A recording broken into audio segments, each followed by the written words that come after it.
Innovation is a very difficult thing in real life. Those are not my words. Those are the words of Richard Feynman, a famous physicist, Nobel Prize laureate. So why a man like him, a pioneer in discovery, would say such a thing?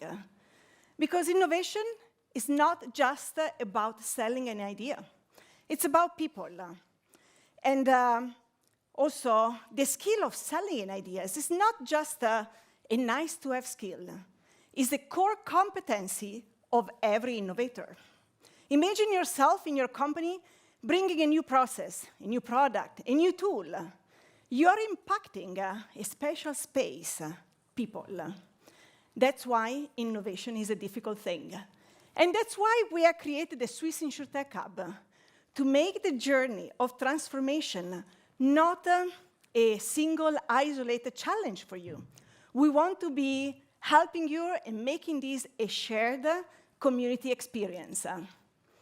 I am Silvia Signoretti, the president and co-founder of the Swiss InsurTech Hub, and I'm joined here today, and we came here actually with a space shuttle, as you saw it before, by Sharan Kaur, Brijesh Luthra, and other members of the team that are sitting with you in this audience. So welcome, everyone. I also welcome our global audience following us virtually, and we hope that you're going to enjoy a day full of ideas, innovation, and plenty of new connection. Thank you.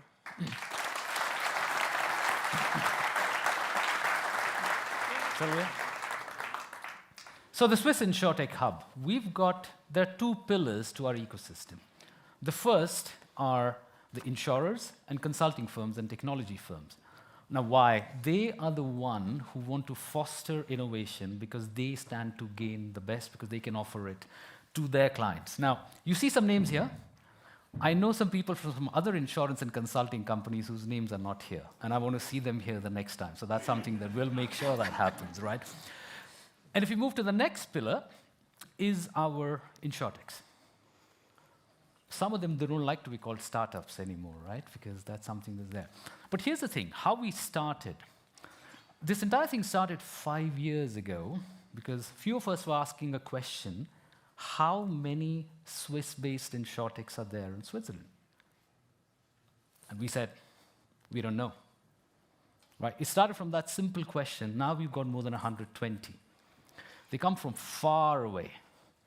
We have people from Asia, companies, so only half of them are from Switzerland. The rest are from all over the world in Europe.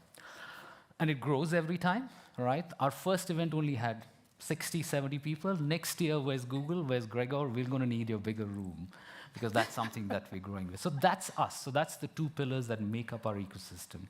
And that's what we are here to celebrate. Thank you, Brijesh. So thanks, Brijesh. Thanks, Silvia.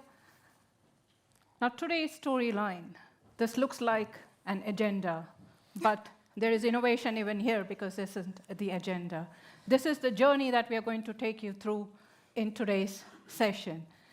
We start the journey from uncertainty to opportunities, from ideas to action, from implementation to inspiration.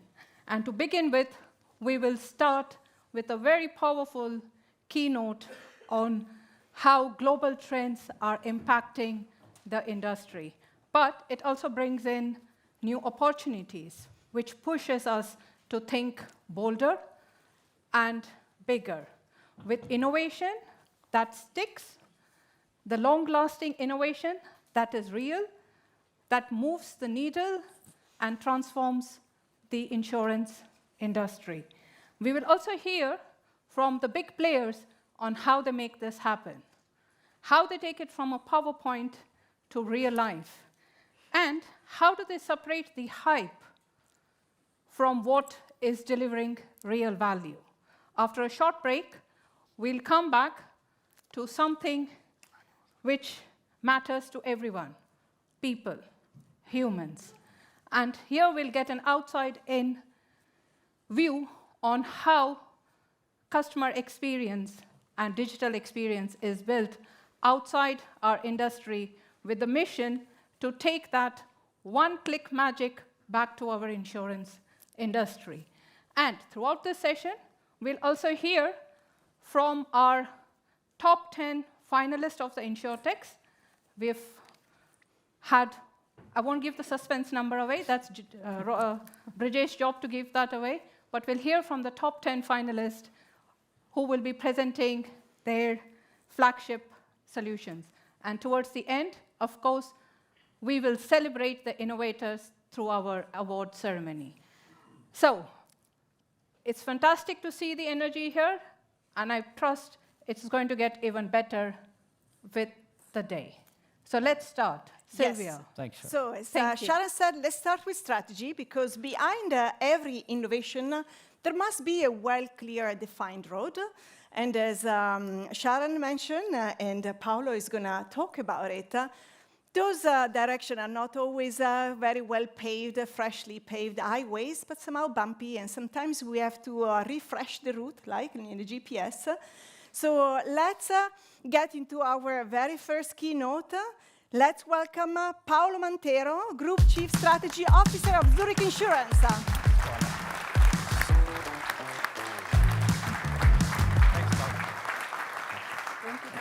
Paolo, thank you. Thank you, thank you.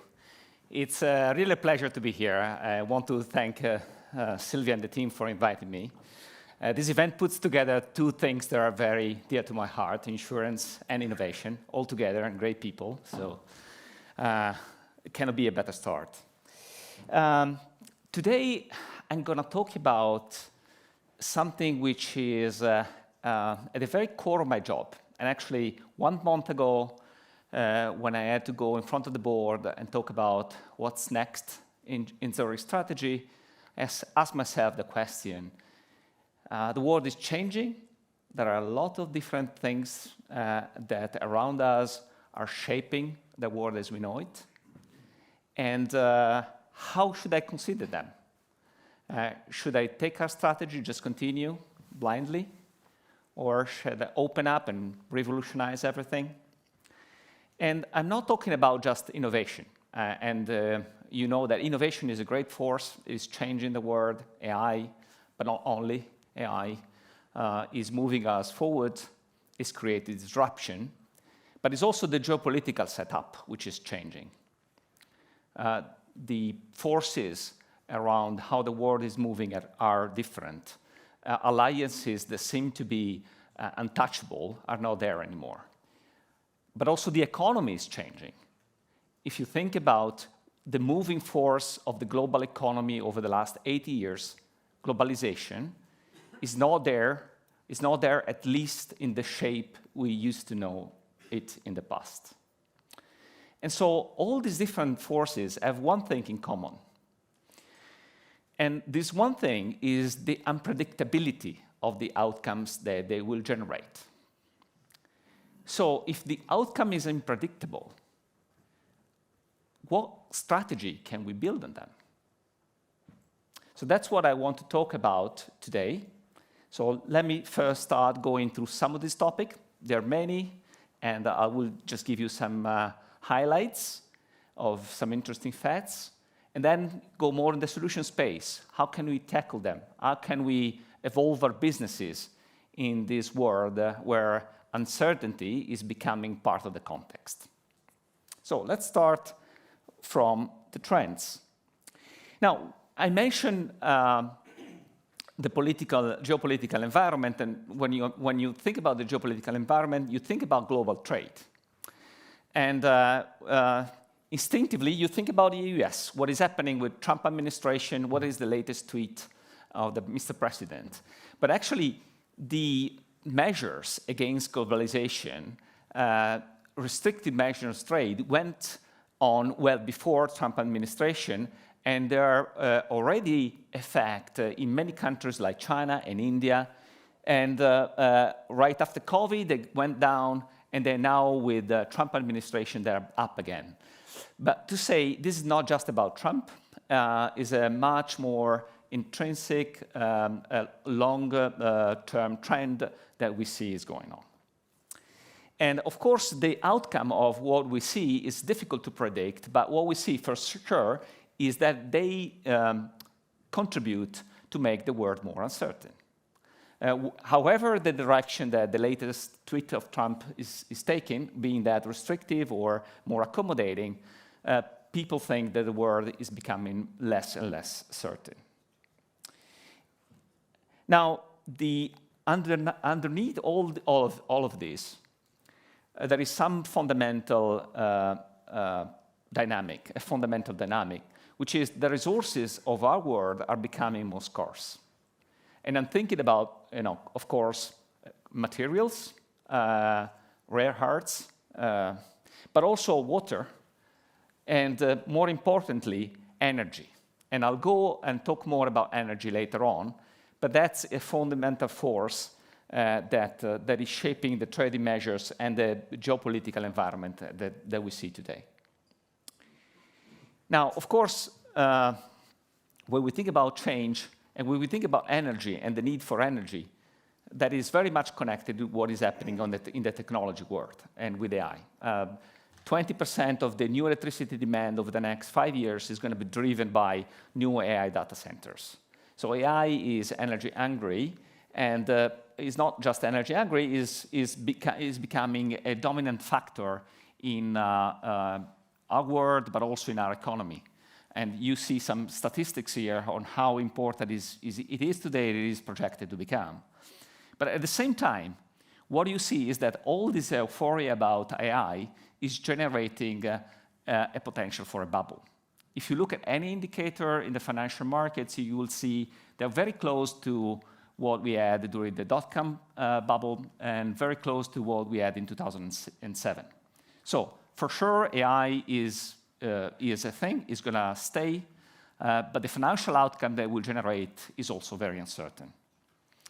And talking about financial market is not just equities, which have a potential to be disrupted, but it's also about debt. Now, if you think about something which has historically been very stable and never moving, is U.S. Treasury. Now, the level of debt and deficit in the U.S. is making U.S. Treasury everything but stable, has been really volatile over the recent past, and we don't see it stopping. Actually, the level of indebtedness of sovereign states is growing over time, and this may generate an outcome also not very desirable on the respective debts. And currencies. I mean, if you are like us, a company which is paying dividends in Swiss francs, but has revenues in dollars, well, it's not been an easy period to deal with, right? So also currency, as a result of what you see, are very volatile. Now, with all these turmoils, you are very much at the crossroad if you're doing a strategy nowadays. So I mentioned before, you can decide to ignore all of this and say, well, that is just background noise. Let's stick to to our mission, to what we want to do. Or you can say, wait a second. Let me rethink the strategy and base everything on these new trends that are shaping the world. Actually, neither one is desirable. Ignoring wouldn't be wise, and the diversity of outcomes that all these trends may generate make it really unpredictable. So if somebody is really telling you where the world is going, either he has a very effective crystal ball or is lying, right? So, but this said, it's important to take them into consideration. So there are things that we can do. And it's not just about what a large company like Zurich Insurance can do, but I think every business has to take into consideration, large or small. First of all, you have to diversify your business. That's the receipt that we take as an insurance player. You have to diversify yourself, but I think it's also true for any business. More options on the table means being more resilient to any disruption. And then you have to make your business operationally resilient. And I'll just make some example of that later on. And third, not every risk has to be touching the businesses that you're leading. You can avoid some of the risks. And last but not least, beyond the risks, there are also brilliant opportunities. And identify them fast and getting equipped to capture them is really important at this stage. So let me go through some of these ideas one by one quickly. And let's start with diversification. And when I think about diversification, I think about diversification in multiple ways. From a geographical perspective, what markets are you selling into? Are you US dependent only, or are you selling into Asia, into Europe? Have you one market or many? Thinking about products, are you just linked to one product, or you sell services as well that may be more resilient at this stage with tariffs, for instance? And then think about customer segments, currencies, also distribution channels. If I think about Zurich, we made diversification of our business model at the very heart of our proposition. That's the way we distinguish really ourselves from peers. We have a good revenue mix between fee business, life, P&C, retail, and also geographically we are well spread. And this has become really a landmark and a distinguished factor for us that we want to continue to pursue. And I think it's a winning card, especially at these times. But also, and then let's go to the next item, which is resilience. And what I mean building resilience is about the choices that you make, for instance, on technology. And cloud is a good example of that.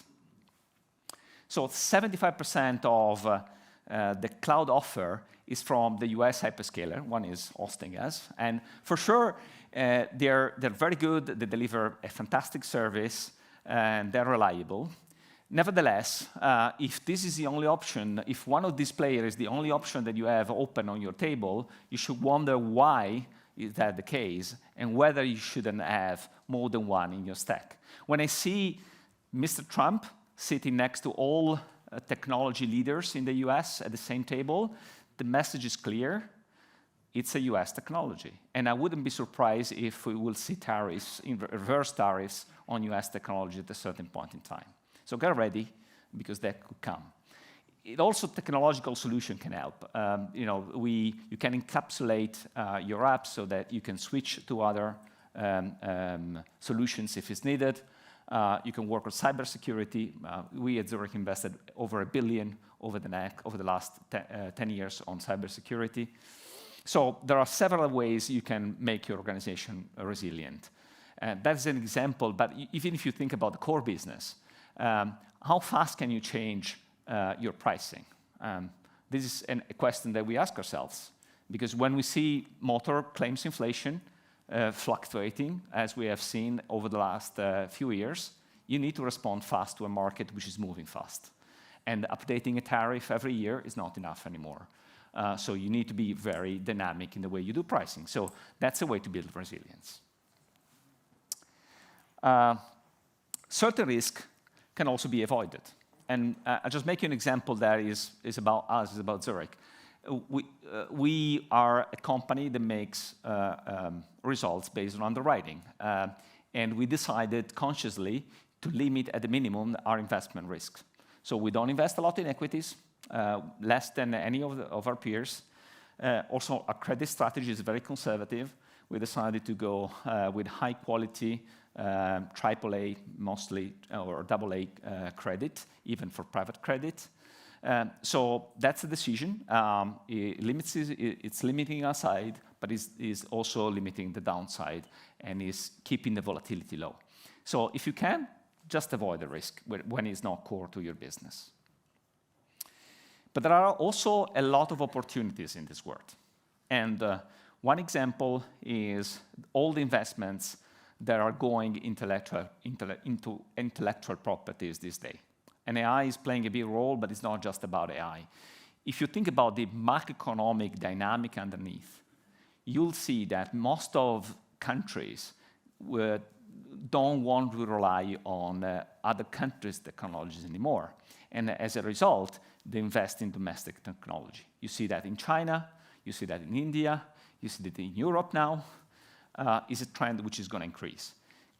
If you identify where the money is going, you will find opportunities to invest and to tackle. And energy is also a big opportunity. That is the single scarce resource that countries will fight on, and is going to dominate the macro geopolitical scenarios in the next years. And it's both the traditional sources and the renewable ones. I don't think there is an or. The demand is just too high to be served by one or the other only. And historically, energy sources have piled up on top of each other. So we'll see them both playing an important role in the next 20 years. And of course, the biggest bulk is going to be still the traditional energies, but the fastest growing is the renewable. So just look at that, I think, this way, and this is a sector which will increase opportunities over time.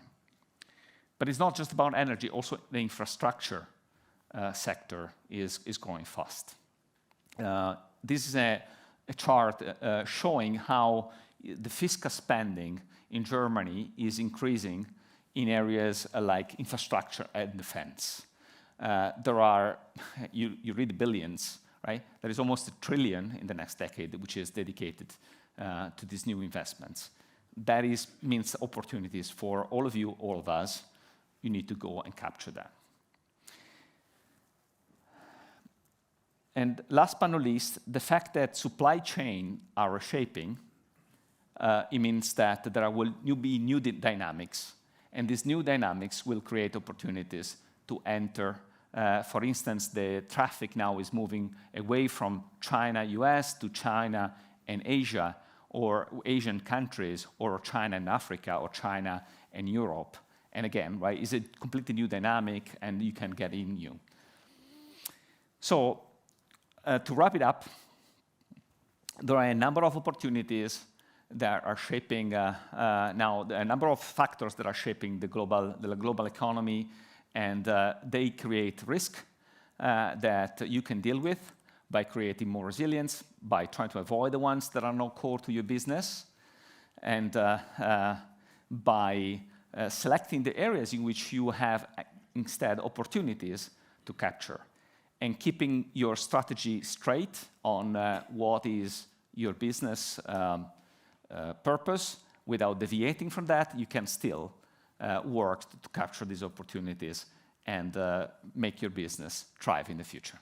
Thank you.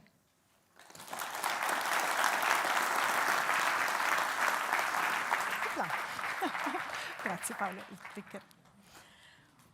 Thank you very much, Paolo. This is certainly an art to summarize such a big topic in 15 minutes. So you have, of course, told us that we are indeed in time of rapid systemic change, that there is a lot of uncertainty, and that this uncertainty is actually even opening doors to opportunities.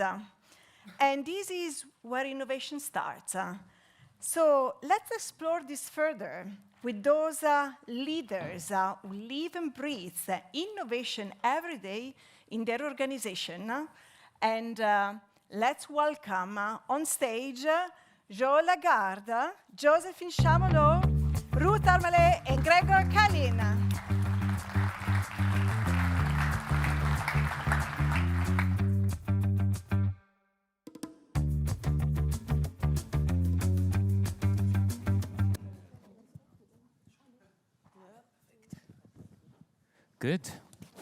Good afternoon, everybody. And I would like to quickly introduce myself. My name is Gregor Kaelin. I lead the financial services industry here at Google Cloud. So I've been having the pleasure to host this event for the past 4 years. I'm incredibly excited to be talking to my panelists about the future of insurance and how innovation can help drive that in the future. And of course, also thank you very much, Paolo, for the very insightful keynote you have given. I'm certainly going to pick up on a few pieces. So maybe let's start with you, Josephine, and please also, of course, introduce yourself when I ask the first question. Can you talk a bit about what innovation means to you? Sure. Yeah, for those who don't know me, that's me up there. I'm CEO of the Smile Insurance. Who doesn't know Smile? We call ourselves the oldest InsurTech. We've been around for over 30 years now. We've been doing a lot of innovation. We've been doing a lot of transformation. We saw before there was also a logo of Helvetia, who is working strongly together as well with the Swiss InsurTech Hub. And we're part of the Helvetia insurance company, but we're sort of the speedboat. And whatever that, up to your interpretation.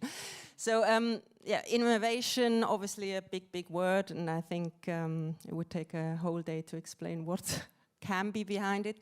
I think just in a short statement from my side, it's two sides of a coin. One side is definitely sort of the creative side of things, challenging the status quo. I like to think about it as well, about seeing situations that don't work as well yet and changing the situations.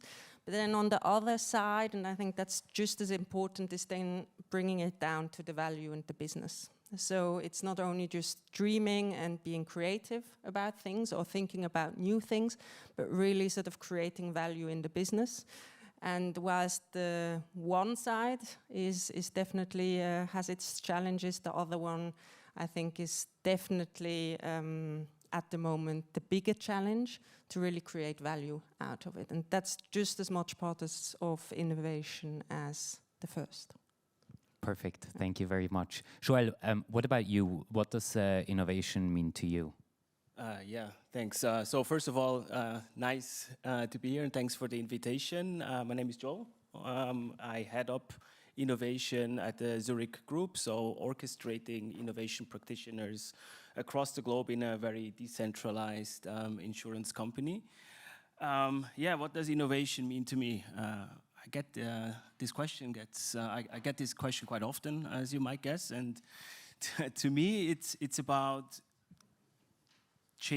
solving problems, of course, for our customers, solving problems for our businesses, and Josephine, you elaborated quite well on that. But I think in recent years, let's say 10 years ago, there was this change in innovation cycles. These innovation cycles got shorter and shorter and shorter, thanks to digitalization, thanks to technology, and in recent years, it's skyrocketed with all these opportunities that arise with and thanks to AI.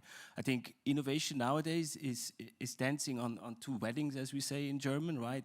Exploring the unknown unknowns, just like Josephine said, but also exploiting the current opportunities, making sure that we constantly improve the way we operate. And yes, at the end of the day, we need to generate impact, business impact for us and impact for our customers. And I think doing both in parallel is tricky sometimes, but I think for me that summarizes innovation. Perfect. What about you, Ruth? How do you see innovation? What does it mean for you? Yes, good evening also on my side. A lot has been said, also Silvia in her introduction. I would put that also into a very simple way. It is about identifying problems that are worth solving and finding solutions that matter. And this speaks also to you, the audience, because this is like a very entrepreneurial proposition, so the problem solution, the well-known. I would add on top of that we need, as innovators, to find systems that are able to repeat. So it's about the system. And then I would like to emphasize not only the value, but also like the scalability potential that we're having when we're working with big corporates such as us. Yeah, absolutely. And maybe very briefly, Please. just to introduce me also, here my picture, the CEO of the House of InsurTech. This is a company of generalists, since I'm talking about incumbent.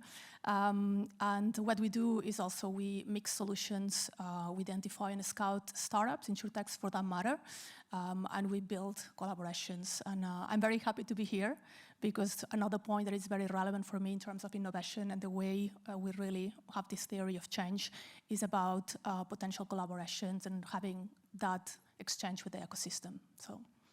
Perfect. Joël, I'd like to pick up on a point you made in what you said in regards to the importance of the impact of innovation having to have within the organization.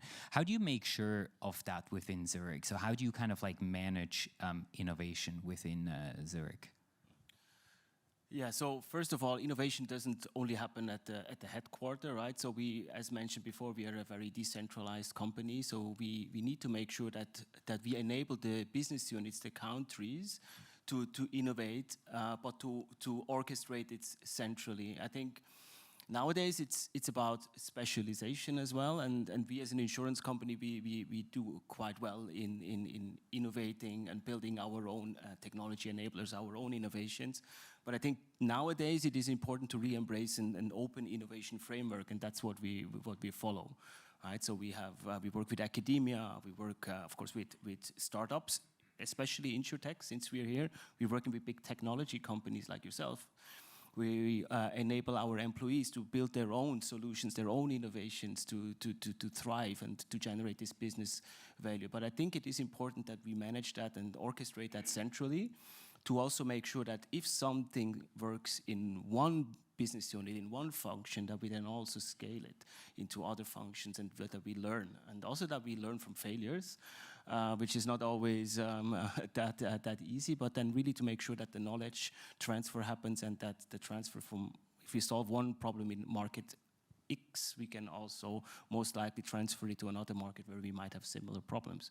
So this is, I think, one of our core tasks in our department, that we make sure that we scale what was proven. And of course it needs to be embedded in the strategy so that it really moves the needle. That's also why innovation, at least in our company, is part of Paolo's department of the strategy division. Yeah, absolutely. Ruth, when you hear Joël, and he mentioned it, when you start to innovate, failure is of course also part of the game, right? Can you maybe talk a little bit about the kind of like biggest successes as well as failures that you have had with innovation within House of InsurTechs? Yes, let me frame as well a bit the way we do innovation first, so that you understand a bit the perimeter in which we're working. So House of InsurTech, we spun off the unit from Generali Switzerland, and we've been focused quite a lot in Switzerland as a market and developing those partnerships. Right now, going forward, we're connected also much more to the group. At group level, there has been some investments done in innovation bottom up. We're also having investments in VC, so as a fund of funds. We announced in the last cycle 250 million, so we put that to work.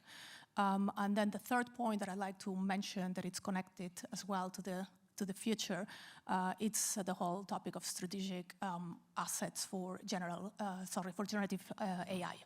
So we've got quite a lot of things ongoing. For me as HIT, I think that the next way forward is really to develop that further with the group. What we've achieved so far, and the fact that we are as a separated legal entities, that we are having quite a lot of clarity on the way we set up KPIs for us, the value that we're measuring. So we're having about, right now in the last 5 years, achieve a 2 times return from the investments that have done so far in HITs per se. So we have a very straightforward way to measure the impact.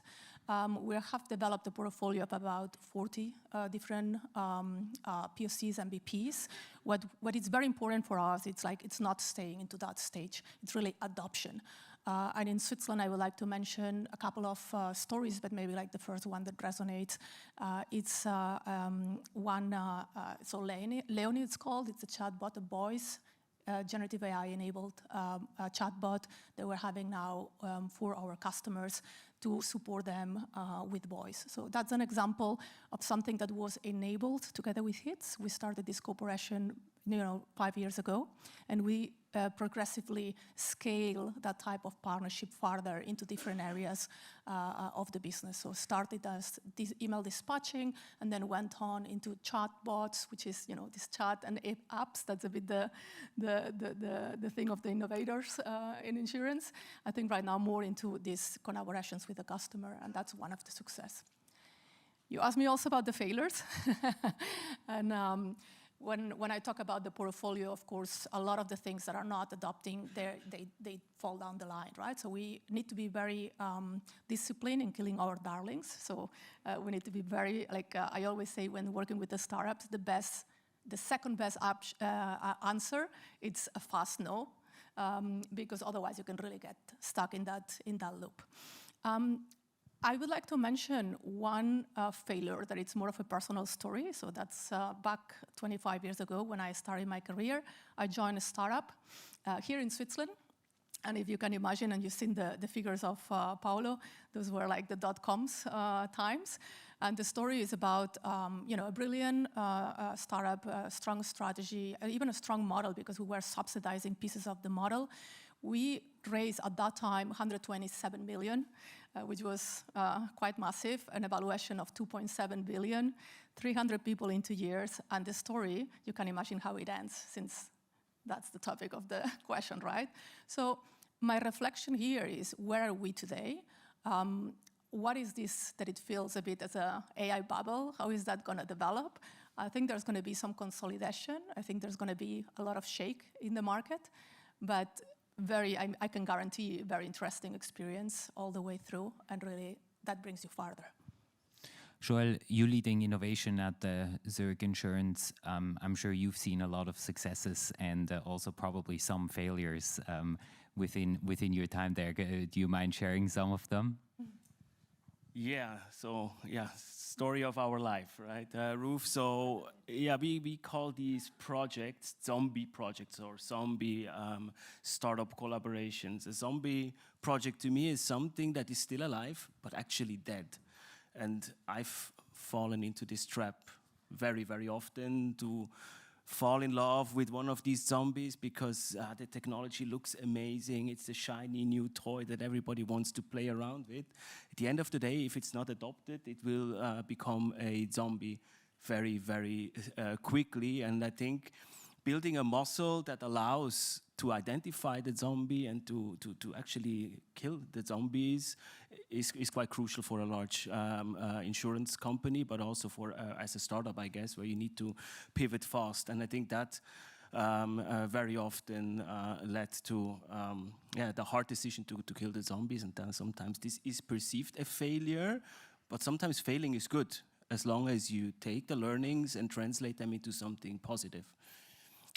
That's a learning, and not just in insurance. I worked in 3-4 different industries in innovation roles. It's the same pattern over and over again, and I think that's for me one of the key takeaways. Now, going to the successes, I think we at Zurich we were able to build this corporate startup program, which, to my knowledge, is the largest by far in the industry globally. We looked at and we started hundreds of projects, but identified the zombies early on, and we still have 60, 70 ongoing partnerships across the globe. Some of them I've seen today. Some of them have reached mass market adoption with Zurich, like Miss Money Penny somewhere. Thank you. But then suddenly now, where times have changed, we have built this program not just to scout for new technologies. Sometimes it's also about tapping into the unknown unknowns. And we just recently launched a hyper challenge, which is a bit of a hackathon with startups, where we not only provide subject matter expertise, we give them access to our data, of course, anonymized, synthetic data, but also to our leadership, who then decide or have decided which startup to work with to really work on problems very close to our value chain, like claims automation, getting better in underwriting, augmenting our underwriters to do a better job, getting better in finance, selling more online and in direct channels.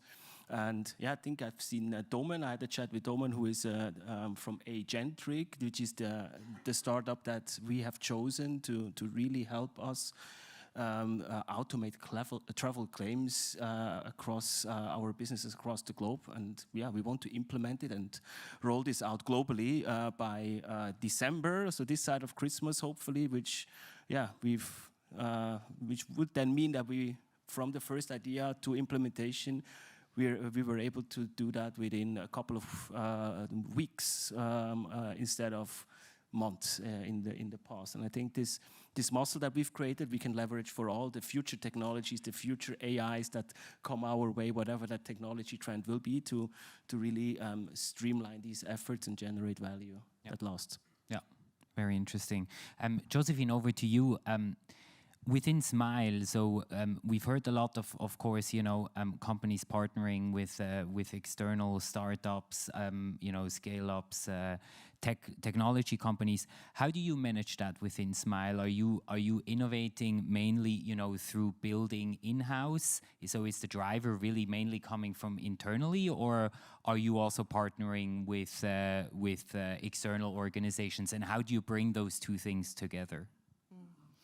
I think there's not an either or, and I think there's a clear answer that if you really want to drive innovation, it has to be a culture topic. So only bringing innovation in from the outside will never be sustainable. That's sort of one strong opinion I have. But I think there's always a time and place. So you just mentioned before the AI bubble. I think there's things that are certain in what way things will develop, and there's other open questions we just don't know yet how things will develop. And so along from open questions we have, and also the world is just moving very, very fast. And we saw AI 3 years ago, nobody used AI, and now everybody's talking about AI, right? And things can change drastically and fast. And for me, it's always around deciding when is the moment to really take it in, and when is the moment to try out things where maybe the better solution is getting the inputs from outside, looking what the others are doing, and then bringing it back in when we're certain that's the thing we also need to build up. We need the knowledge inside, we need the people inside, because it's going to be a sustainable part of our business model. And that goes into two topics, maybe just to add on innovation. I think one misconception is also that innovation always has to be new and always has to be something, we have to be creative, we have to think of ideas that have never been around. Innovation for me, and that's been a success factor for us, was actually not even being very creative, but just looking what's working in other fields. So Google wasn't the first search engine, and I think just looking into other industries that are much further than the insurance industry, because we are far back in the transformation journey. Looking at what worked for others and bringing that back and translating it into our industry has much more certainty in it and much more success factors. So that's a really important part. And then to touch back inside into the knowledge, I think then make it a culture thing, build up the culture, and that's how you'll keep innovation sustainable inside the company itself. Yeah, absolutely. Ruth, I don't know how long we've been here, maybe an hour, and I can't count how many times we've already heard the words AI and agentic AI. But it's a lot, and it's probably going to be a lot more. So in the day of agentic AI, what does next-gen insurance mean to you, and where do you see kind of like their strengths, given this huge bubble within AI being created right now? What's going to stick from your point of view? I'd like to paint 3 scenarios because of this uncertainty, and maybe also leave it for the audience to reflect upon that. Like the first scenario, it's in a scenario in which we're seeing some of these benefits right now. I mean, actually, a lot of the things are happening. We're seeing some incremental parts of the processes being touched by agentic AI already. We're experimenting a lot in this area. But we also see a lot of the data issues, the fact that the limitations of the current legacy systems, there is no interconnection so far. So we're suffering a lot there. So one of the scenarios is like, take that all into consideration. How fast can that evolve with all these barriers that we can, top on that? And, we end up with, at best, the mobile phone being more consolidated with all these services and nuances on the service improvements. So that's the first scenario. To my view, we've already moved a bit from that one because the excitement is there, and I think there is a real, it's a real opportunity to really go farther and try to look a bit more into a scenario that it's maximizing and augmenting the different people working from within those services and really having this human perspective very much into the point view. What would that mean for the next generation of insurance? We would see like what can the agentic AI bring to that is this hyper-personalization. So there is about understanding the needs of the customer so much more granular or even real time when they emerge. That could be one of the factors. We could also talk about seamless way of communicating throughout the different channels. So you have much more consolidated ways to talk and really like the claims process so smooth and connected. We would also kind of think in this next generation insurance that for the customer, it's this embedded concept that you have the insurance at the point of need. So there's going to be a much more ecosystem play in different areas. And finally, I think that one of the very important ones, because we still need to keep the trust as the insurance sector, it's really like a trusted business. And all this AI is having some questions, but that's why it's very critical that we sort that out with safeguards and really like an ethical behavior behind all that, what it's being developed. That's the second scenario. I would say this is a bit my vision 3 to 5 years from now, a bit more, if we smoothen out the time, the velocity of how this change is happening is considerable. Let me also throw the third scenario, it needs to be 3. And this third scenario, it's a bit more, going beyond. And if you think about what is happening right now and you look at other markets, and I'm just going to bring an example for you, Gregor, because of Google, right? So we have the Waymo mobile cars, self-driving cars in the US. I had a discussion last night with a friend about that, and we're thinking, like, this is really transformative. We're not thinking anymore about, incremental services. We're thinking about different ways to use a car, and the reactions of that, like, the implications of that is the accidents are decreasing to 80 to 90% less, 90% less body injured by really this new technology. So what happens to insurers? What's the shift towards prevention instead of really like the whole data that it's being there? So how are we evolving in that scenario? And that's a question that I want to leave here as well to the audience to bring that forward and imagine what could be. Absolutely, Josephine. With amongst others, of course, with all the possibilities that Ruth has mentioned, let's pretend you can start Smile tomorrow again, completely new.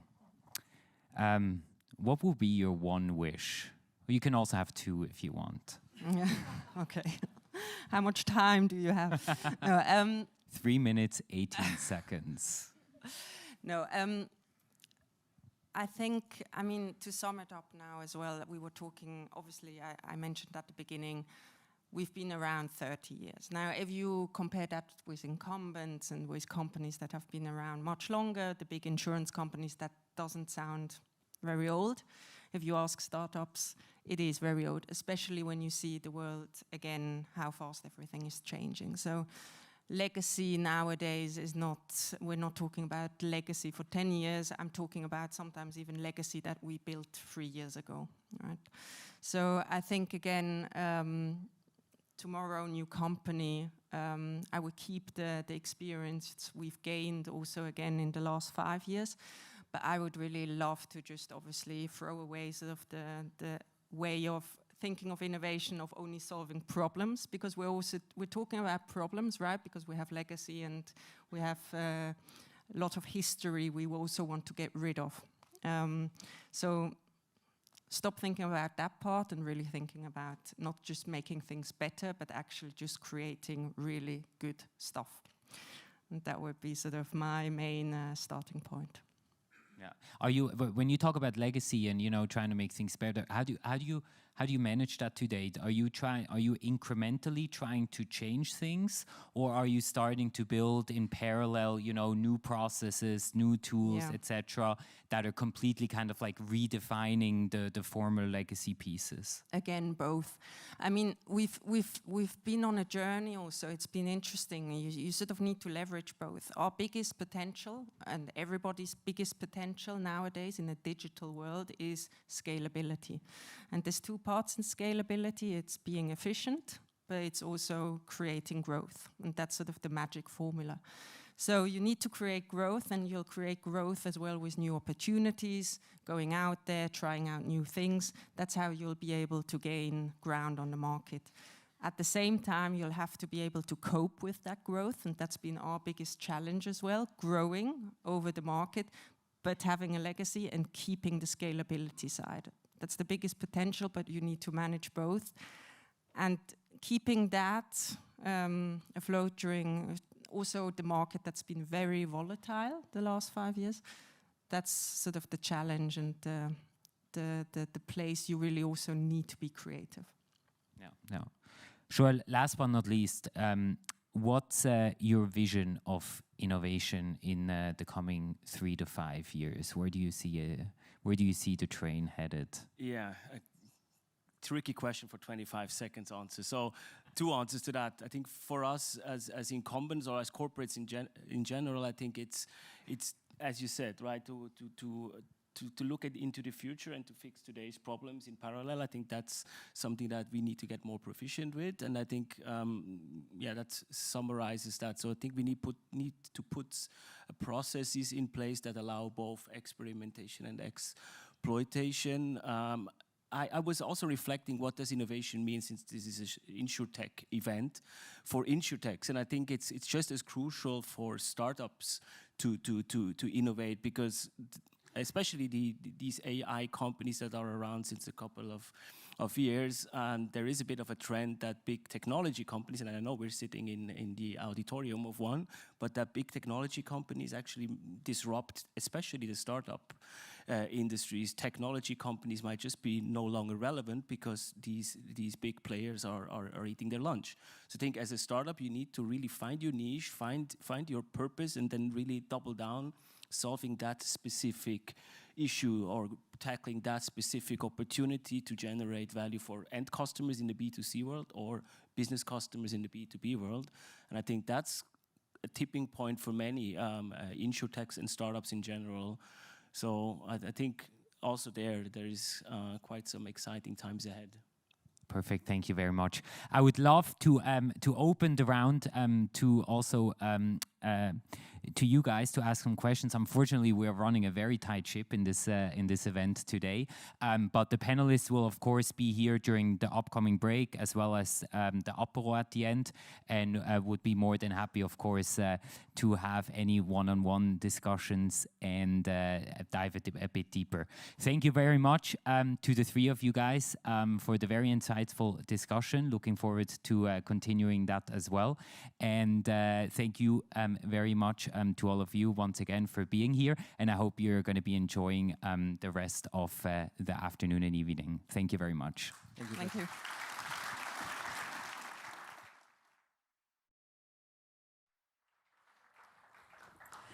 Thank you very much, everyone. This was really a great story. We have heard the plus, the minus, the hard stuff. It was important to talk about it, right? We need to hear, of course, how people inside the organization are living innovation, how they are creating ideas, so how these ideas are born, how they are tested, and sometimes how we get burns, right, before we scale them. And also it was important for us that we reinforce the message that this innovation doesn't stop. It may change at times the way we look at it, how we integrate it, and how we have to work with these representative in this audience. So now is the moment we would like to go from innovation to implementation. We would like to see where real-world testing of new technology is happening, because maybe it is still uncertainty, it is excitement, is there still a hype about what Agentic AI is bringing to us? Well, let's talk about it from the point of view of practitioners across the spectrum of our ecosystem, and understand where Agentic AI is already having a real impact in insurance, or is still a promise in progress. So let's welcome our next speakers. Thank you very much for coming on stage.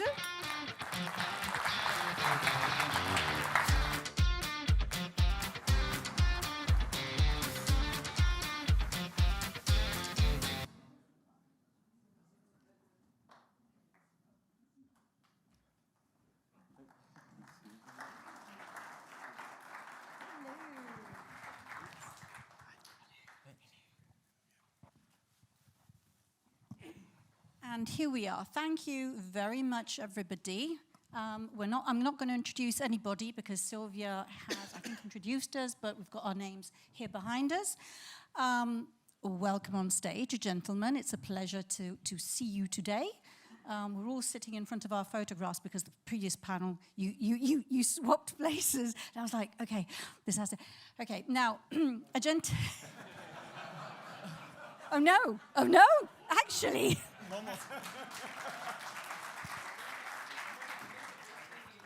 Sorry? Oh, right, the birthday. Yeah, we had.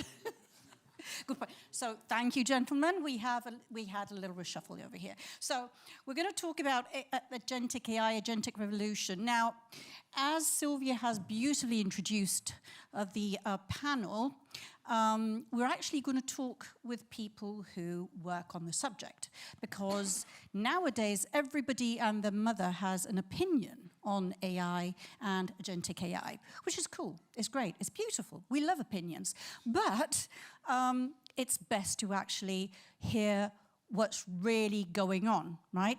On the subject. Now, I don't know about you, but this past summer, I kind of jumped on my seat when on the Financial Times, I read, I think everybody read it or heard about it, the article about a well-known firm who allegedly was about to fire several thousands of people because the younger generation, they could be substituted by AI, right? And that set a lot of buzz going. We will, I'm not sure we're going to touch upon it, but it's an interesting, I think, conversation to have in the back of our minds.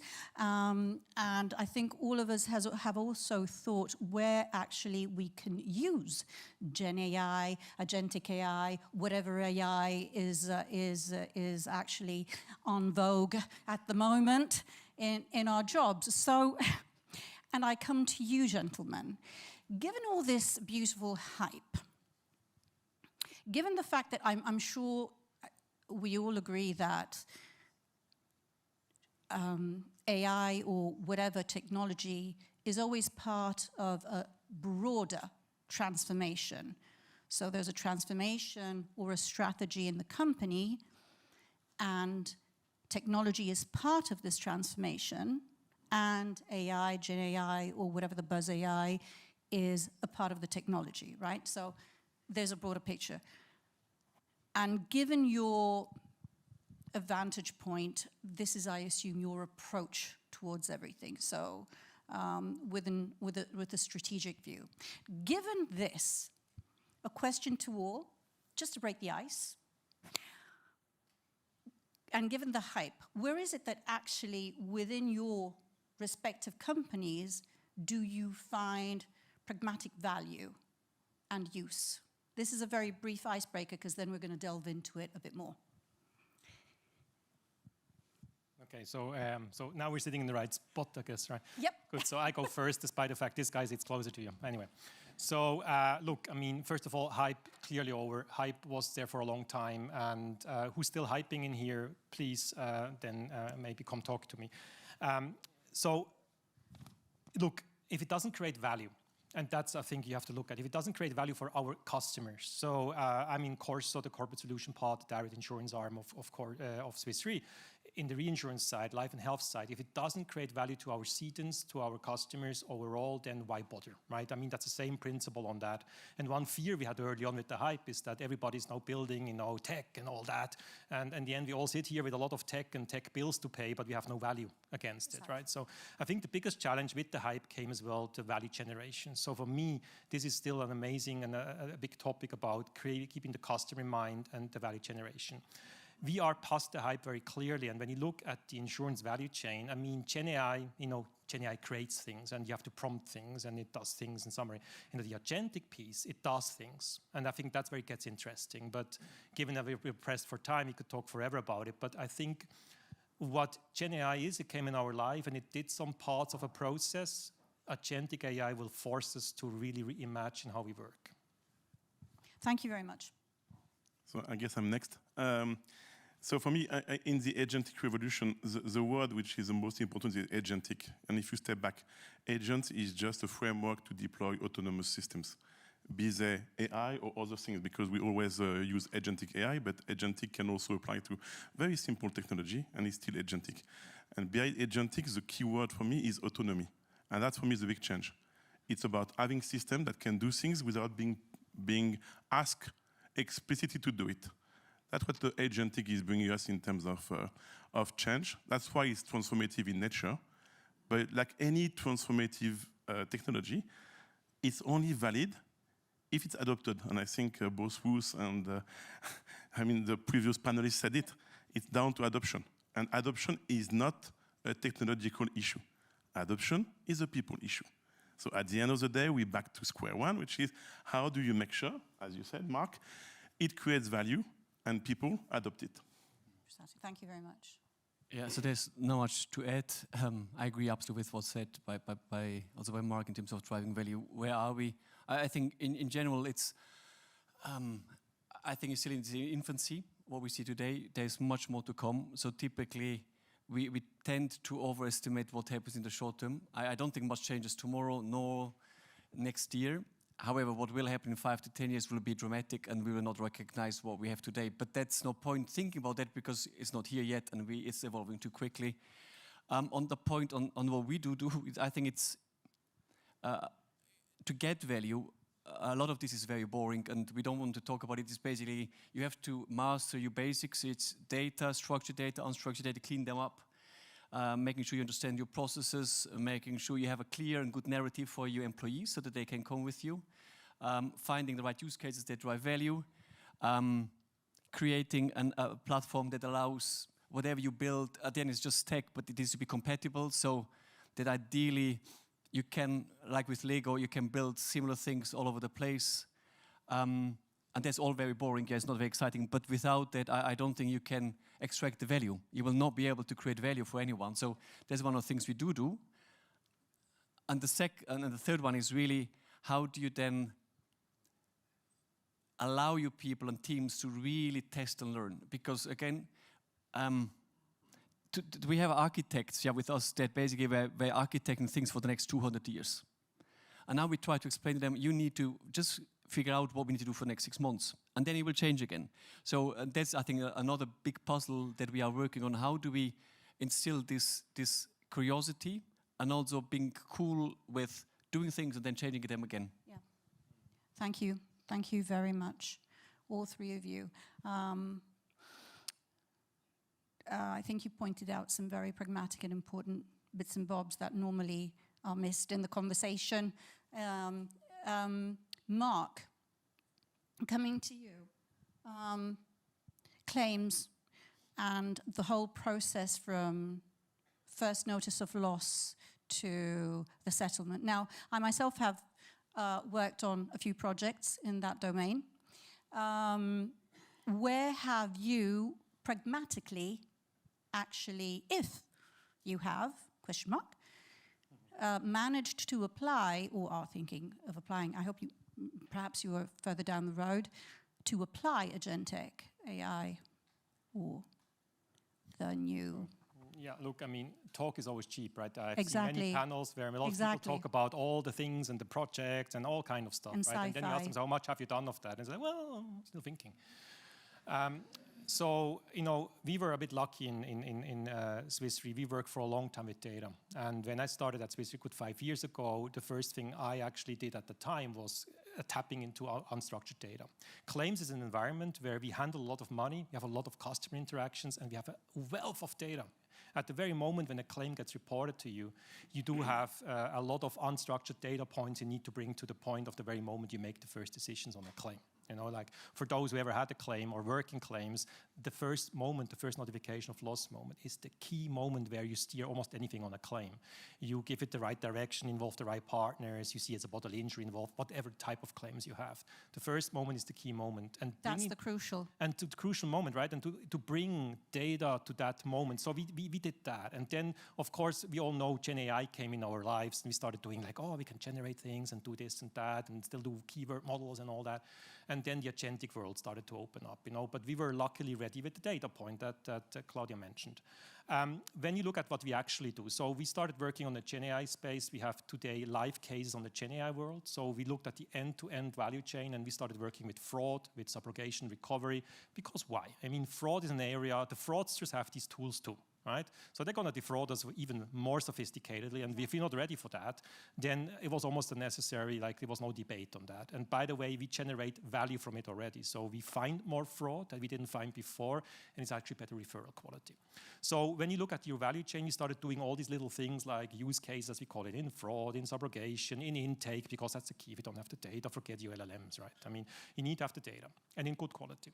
And then we started working on other things, where we start getting agentic. We said like, so one day I said I have an agentic dream. I need to get to a point where claims get self-assessed. And we're actually at that stage where in a corporate world, guys, you have to imagine, right? I started my life 30 years ago with windscreen claims. And these days I cannot understand why windscreen claims should still have a human touch, you know? But in the corporate space where we deal, where the average paid is millions of dollars, people said impossible to think about any automation, coverage checking, whatever. That's all possible now. You know, and I think if I'm a claims handler, senior, whatever I am, and I cannot lean back anymore and say this is not going to touch me.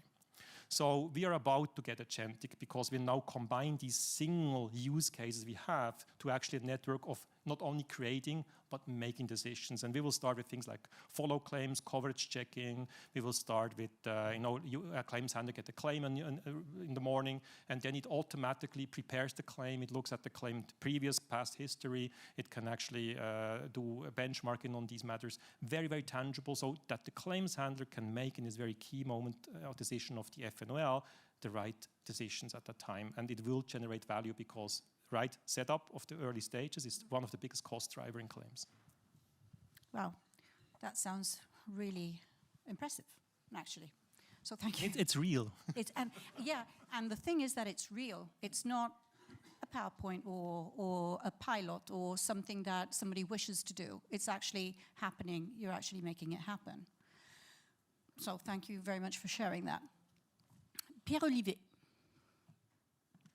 Now, given your role, you have been working with gentlemen as the two on either side of yourself, and many more, and women as well, because.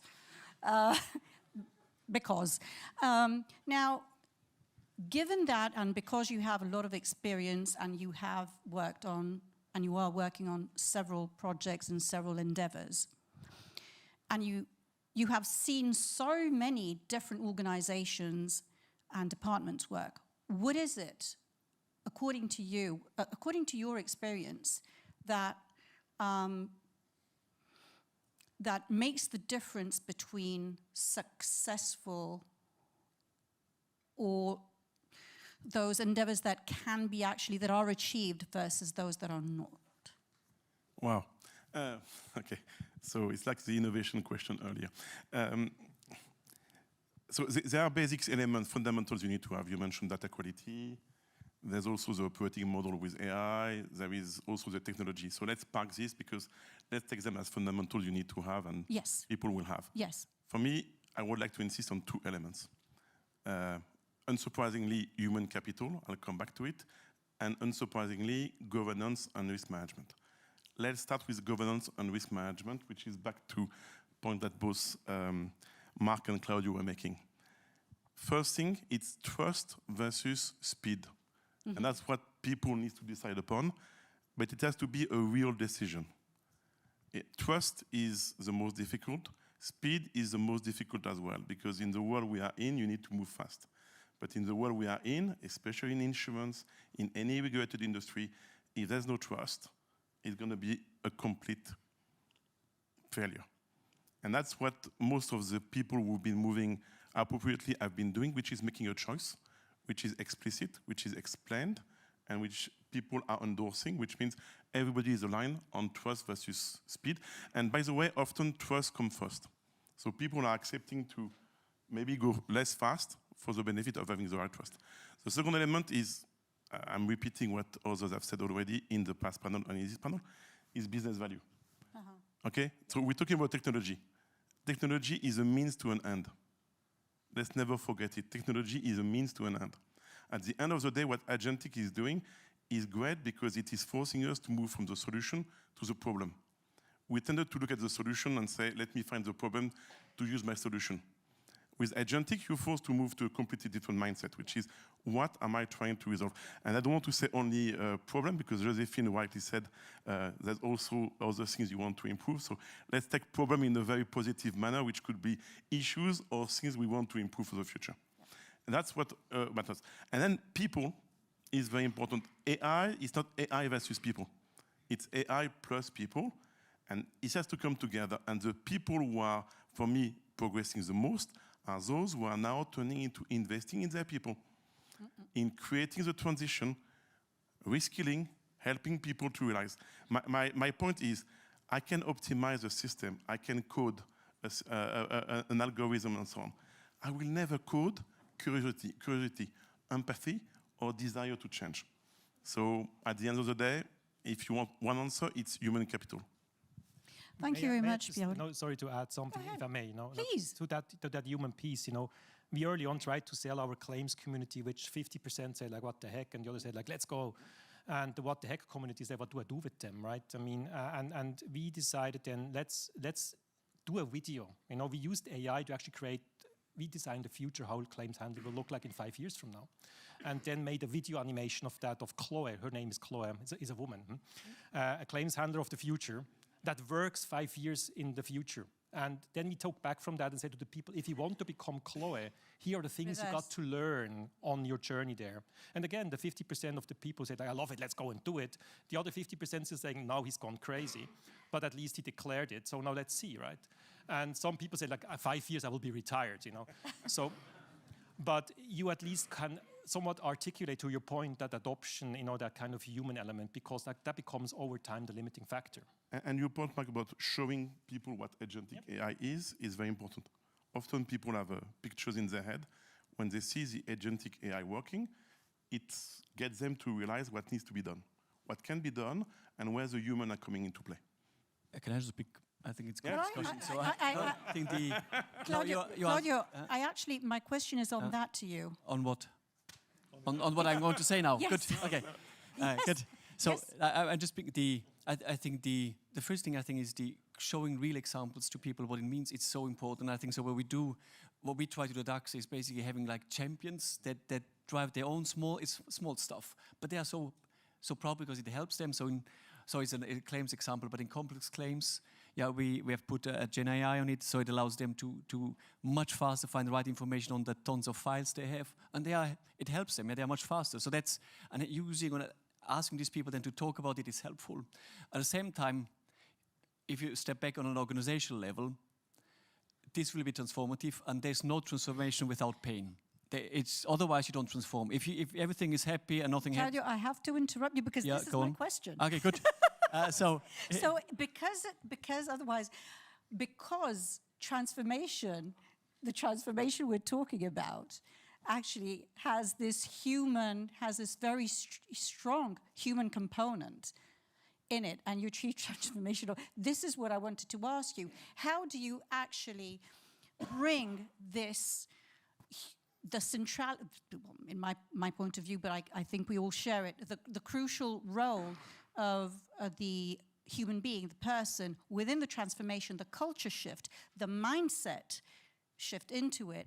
How can you balance the responsibility of the transformation with the experimentation, and basically how can you make it scalable, always bearing in mind the complexity of a transformation, which the three of you, because you were trying to, but I stopped you, because now you're going to give your answer, the complexity of managing the human, the people side. Yeah. So there, I mean, you had a lot of pieces in there. Let me just go back where I was on.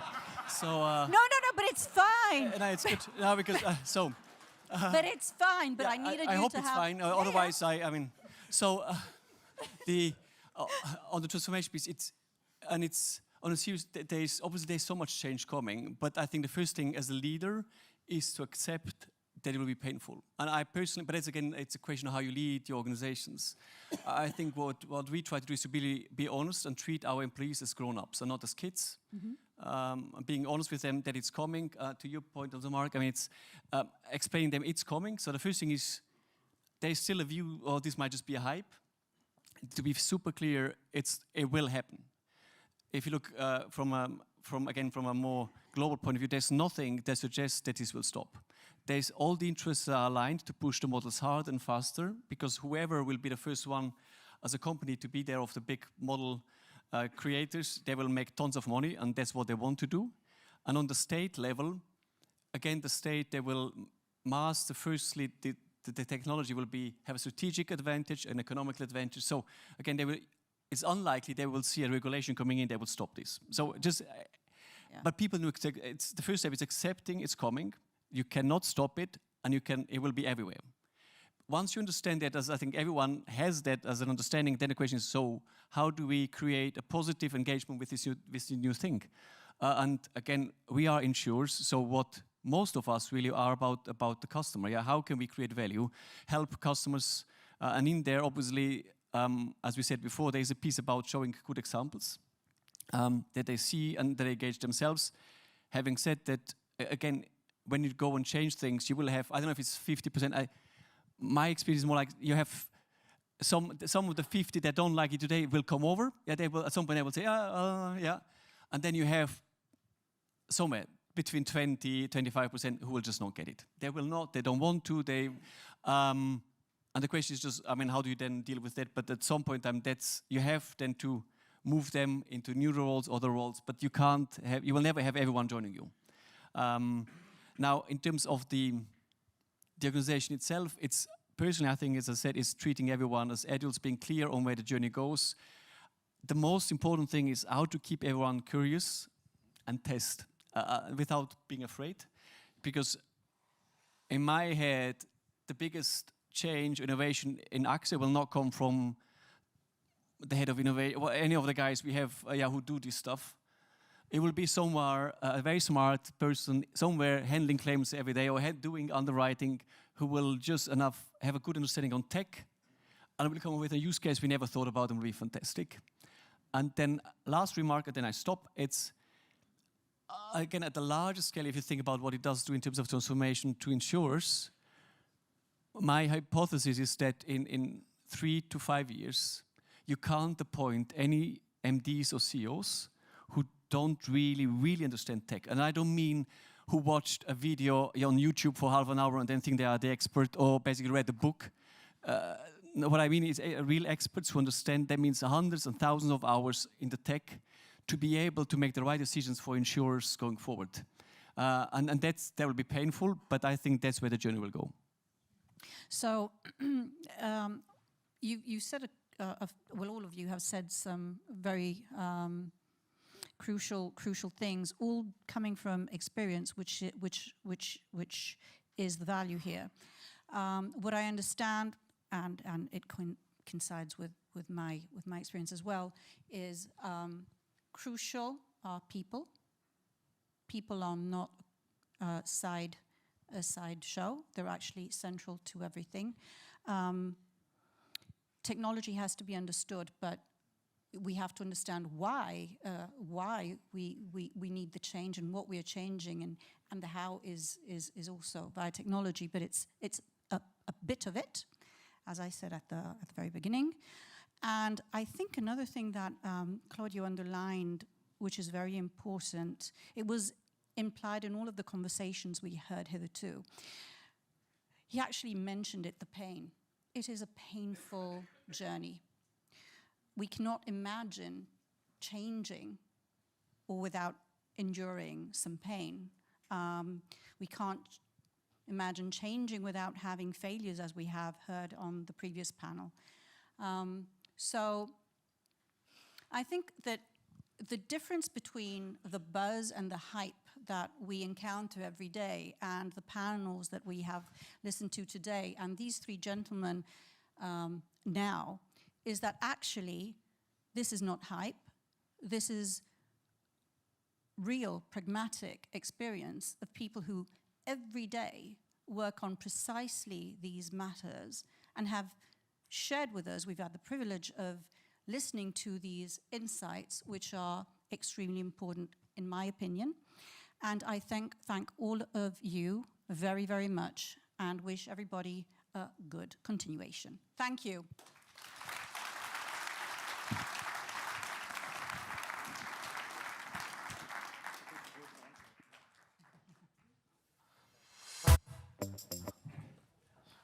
Thanks, Marc. Thank you. Thanks, Marc. Thanks. That was an energetic agentic panel. I was expecting something completely different. But anyway, Brijesh Luthra, I'm back. Right. So we've had two amazing sessions. Now it's time to move on to why we're here, right? So the people who really matter, and those are the InsurTechs. And the reason I love this is because they are the ones who make stuff happen.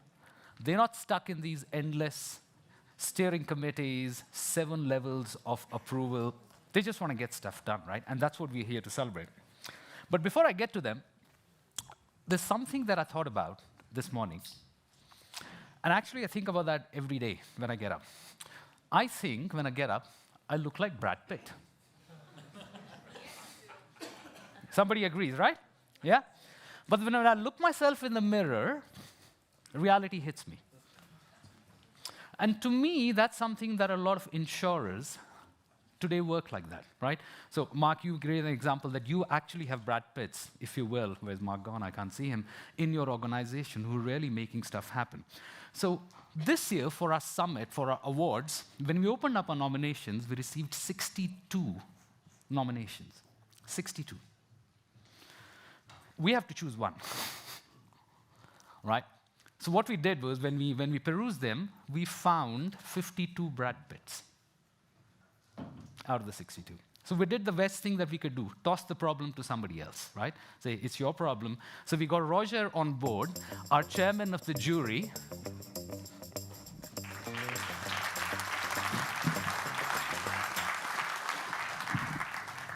Roger, that's for you. Thanks, Roger, for all your help that we've got so far. You've been with us right from the beginning, 5 years ago when this was formed. I think this is the 4th time that we do this award. That is correct. And I must say that when you look at how it developed over the years, in terms of numbers, you already mentioned how many InsurTechs applied. Yeah. But I also saw that, looking at the number of countries that they come from, we now have over 20 different countries. And that really ranges from Mexico to Singapore, Kenya to US, Norway, Romania, and of course also a very large share of InsurTechs from Switzerland, which also I think shows that the Swiss InsurTech Hub is really doing a great job in creating that kind of ecosystem here. Yeah. And thanks for leading the journey with us, right? Because we're here to celebrate which are the best InsurTechs. But before we get to who they are, right, I had a couple of questions that I want to ask you. We talked about the pilot graveyard, right? So you like to call it the private graveyard. When you talk to InsurTechs or startups, what tells you they're going to go the distance? Several things. I think that first of all, as an InsurTech, it would be helpful if you would address a big market. Yeah. And then in that big market also address a big problem, and then also have a big impact on solving that problem. That sounds obvious, but too many InsurTechs that I see, I don't like the word niche, because at the end of the day, it doesn't make you have really moved the needle for the industry and for the partners that you work with. And of course, you need to have a strategy in place that helps you also to be flexible in with all the developments that are taking place. And that flexibility is also something that is something in the mindset of InsurTech leaders that you need to be aware of if you want to invest. Yeah, and that's great. So if you link it to, if you look at InsurTechs, what would you like more? People who are influencing the entire value chain, people who are influencing the entire value chain, or a very specific technology? We're talking about incumbents now, right? Yes. Well, when I discuss this with InsurTech, with insurance executives, most of the time what I see is that they really focus on impacting the value chain. And I think that's good, of course. Creating more operational excellence, making sure that you capture every opportunity for savings. Having said that, everyone is also exploring that specific new technology called AI at the same time. But what I also see is that we all believe, I think, that AI will revolutionize the industry, even our lives. But still, there are only, I don't know, many insurers that are actually now taking initiatives to lead that revolution. I think there's some room there. Let me put it that way. Fantastic. And the last one for you. There are lots of insurers in this room, right? If you were to give them one advice on how to welcome innovation more, the not invented here syndrome, what would you say?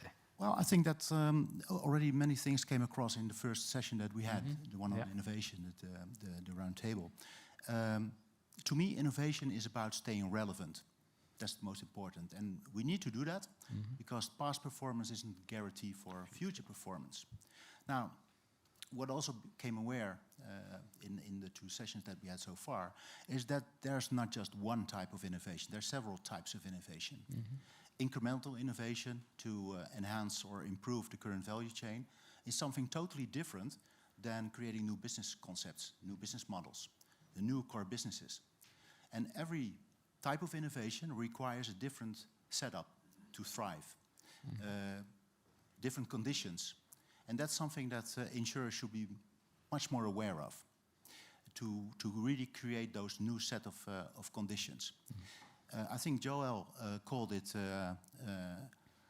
that you need to dance at a wedding at the same time, two weddings at the same time. I would call it you need to be a master of opposites.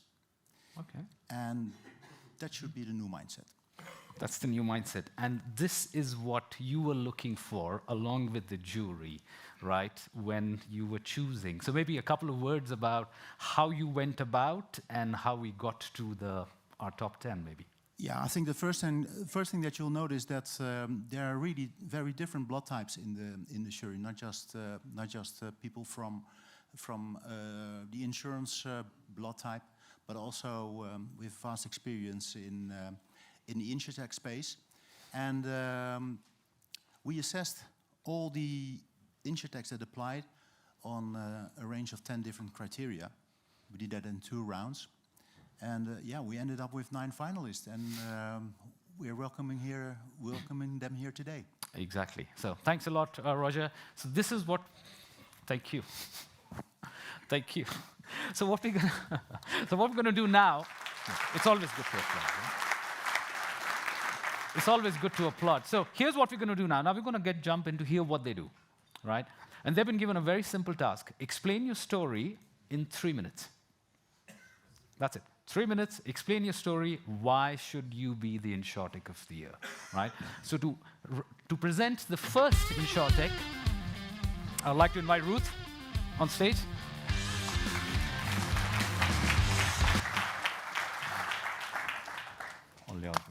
here I am again, and this time to present one of the startups. The startup is in the area of climate tech, climate InsurTech.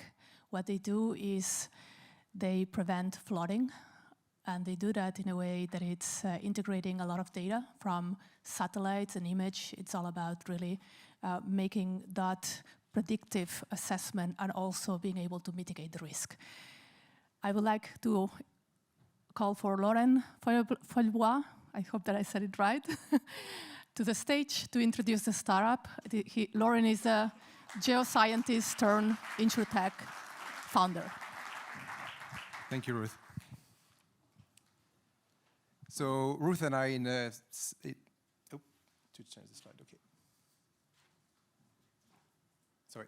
Ruth and I actually, just after the jury, were just sharing a pretty sad experience that we actually shared, which was that we both experienced flooding, actually, in our life. I experienced this as a kid. I saw my parents having to take all our stuff from the basement and having to, clean it up. That's something that I think kids should not have to experience, and no one really should experience. We're really tight on time. I'm not going to do a poll around who has had a flood, but I'm pretty sure some of you will understand what we've been through. So I decided to co-found a company in 2021 to actually address this issue. This is Mitigate, and we are the first flood prevention analytics company. I'll just come to in a second about what this is. Here, of course, we're just talking about how to tackle a large problem. I think flooding is a very large problem. We're talking about 14 billion insured losses globally every year, but we're actually talking about 84 billion of annual economic losses. I mean, how many lines of business is that are not currently being written between the insured losses and the uninsured losses? This is a huge opportunity for insurance companies to actually enter areas to insure places that are today not insurable, that people don't have access to. And of course, Europe is an area that has been very affected by flooding. So what is Mitigate? I have to go to the chase, but basically we have two products which I'm going to present today. One is called Prevent, which is a site-level assessment and diagnostic, and the other one is a portfolio analysis tool. This is based on, we use Geo AI, we use satellite data, and this is combined into expert diagnostics at the building level. So we basically provide data to insurers. And the users today are claims handlers and underwriting professionals, as well as risk engineers. I want to mention that we are actually model agnostic in terms of hazard. So you can throw at us Fathom data, JBA data, any kind of hazard data can go into Mitigate. We will just, based on that, give you the best prevention strategy. So what do we look at here? We're looking at a portfolio, actually, that's in Norway. And this portfolio can reduce its losses. What this platform, which is called Portfolio, on our side is showing is that this portfolio can reduce losses by 54%. But that, depending on where we are going to see different return on investment on the preventive measures. Some assets will have return on investment of only 1.67, and some will have 4.70 on average.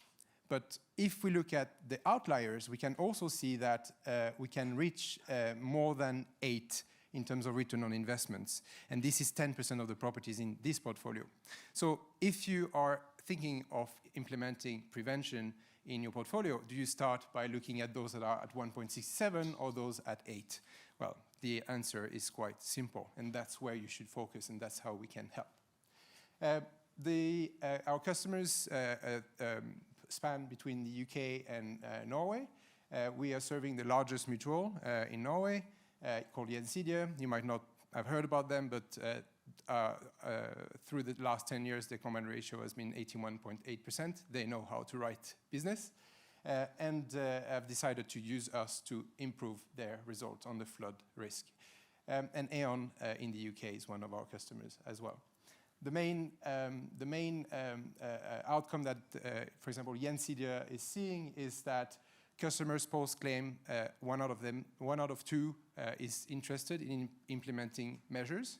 And this actually also leads to 30% reduction in churn post-claim. So it actually increases the retention. This is just a slide to conclude and say that because we use Geo AI and satellite data as main input, we are a very scalable solution, and this has been recognized by the industry because we're supported by Lloyd's of London, as well as InsurAngel Swiss, and ESA, which are just 3 of the names that are currently supporting Mitigate in our mission. So yeah, if you just have to remember one thing, Mitigate is the tool that will give you the ROI of any flood preventive measures or system anywhere. Thank you. Laura, don't go away yet, right? The way I look at, so you took 3.5 Indian minutes, by the way, no pressure at all. But anyway, so the way I look at you is, I think of you like Google Maps for flood resilience. That's the first thing that comes to my mind when I think of her. But my question is, it's impossible for you to tell that in 3.5 minutes. How do you estimate the ROI that an insurer can really see what that happens? Yeah, so that's a very good question, and that's really by talking to insurers. You know, when you look at the risk formula, you're looking at hazard times exposure times vulnerability. And then when we talk to insurers, they said, well, we understand pretty well the hazard, and there is a lot of players doing that. Exposure, this is basically what we decide is going to be the cap of the policy, but vulnerability is really something we're struggling with. We don't have vulnerability curves specific for different asset types, or we're just trying to do our best. So that's basically what we started doing. Yeah. So we built vulnerability curves that are specific for different types of buildings for flooding specifically. So if, and we've started in Norway, we've expanded it to the UK, now we're doing this in the DACH region and in France, and we're seeing parallel. And there's this is basically how we start by having a better assessment of the loss and how to then prevent it, because if you know where the water will come in you can actually better prevent it. Yeah. Thanks, Laura. Fantastic stuff. Thank you for your time. I'll take both of these. Right, to introduce our next InsurTech, Stefan. He actually looks like Brad Pitt, right? So you have to say that. Stefan, here you go. Thank you. Clicker.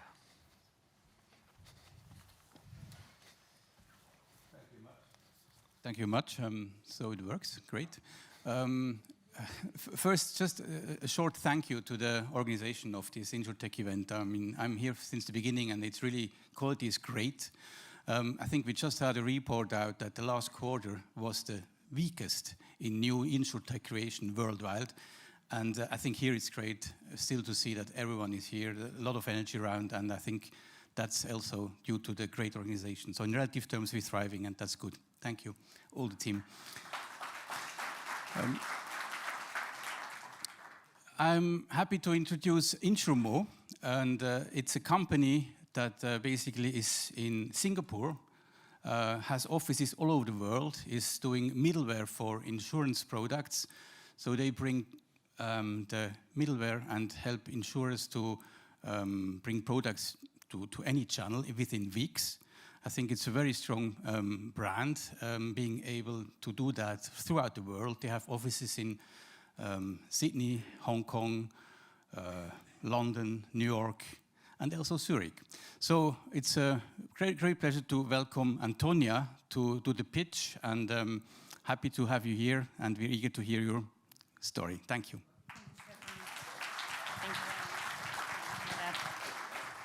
Hi everyone, thank you very much. My name is Antoniya, and I'm going to introduce you Insurmo now.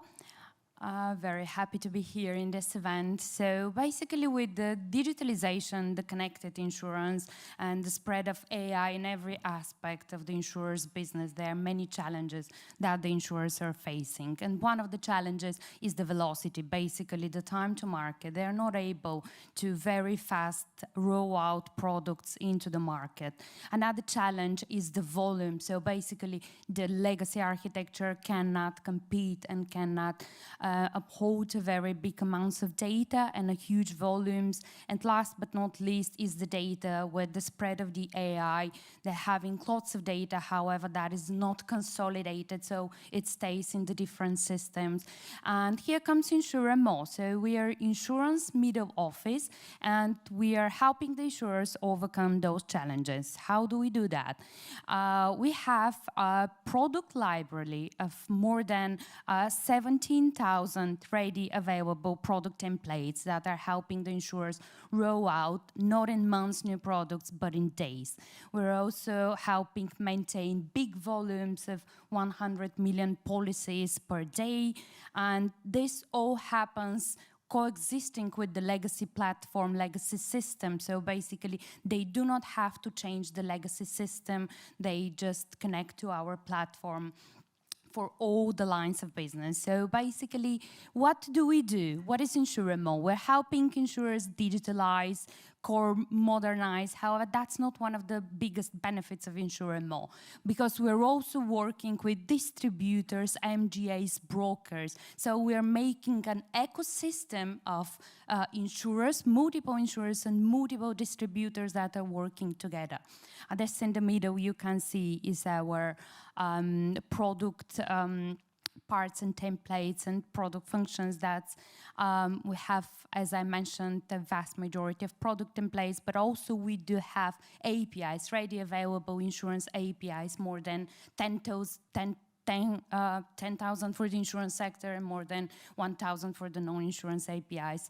This all happens in the cloud. It's cloud agnostic. So some data about our company.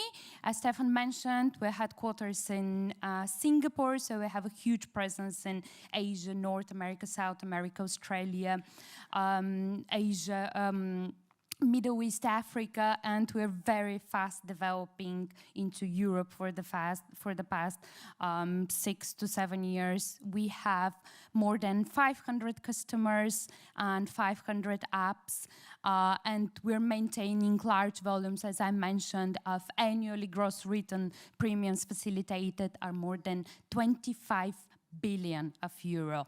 And all that happens with our ready and pre-configured platform. So basically, the main, the key benefits of our platform is the fast return on investment. So basically, you have fast return on investment, you have small initial costs that you have to deal with. All that happens with the legacy. You don't have to change it. And then we're consolidating also your data. That happens with many insurers and many distribution channels. So we're through API, we're through working with consolidated data, and we are AI platform as a service. Thank you very much.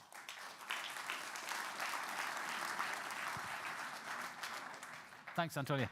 Here's how I think of InsurMO. You like yoga. You can make your organization do yoga without going to the gym. Yoga. You like it? Yes. All right, fantastic. I don't. It's horrible, but it's a different matter, right? So you can make them ready for innovation yoga, right? So that's where. But here's a question for you. How can an insurer go better, faster to market by not changing its technology? Thank you for that question. It's a very good question. So basically, as I mentioned, one of the biggest benefits is not having to change the legacy system. So basically, this helps the insurers. So we are a headless platform. We're connecting to the core system, the system of records, and all the rest of the ecosystem. And we're helping the insurer modernize, digitalize every aspect of their business that they need. It could be new products, it could be claims management, it could be data management, whatever they want. They could start with MVP, going small, fast, as I said, new products within days, and then they can grow after that. All right, fantastic. Thank you so much. Great. Thank you. Thank you. We'll take this and this as well. Right, so for our next InsurTech, Marcus can't be here. He had to leave at short notice because of a personal emergency. So I would like to invite Stefan from Upke to share with us what you do. Thanks a lot. Here you go. Thank you. Good afternoon, ladies and gentlemen. Today I want to talk about a problem that affects every insurance company in Europe. What you don't know, you can't automate. Let me explain. Looking at the iceberg, only 20% of the operational knowledge is documented. The other 80% are hidden, invisible, just in people's head. Right now, 400,000 insurance experts across Europe will retire by the end of 2026. That's next year.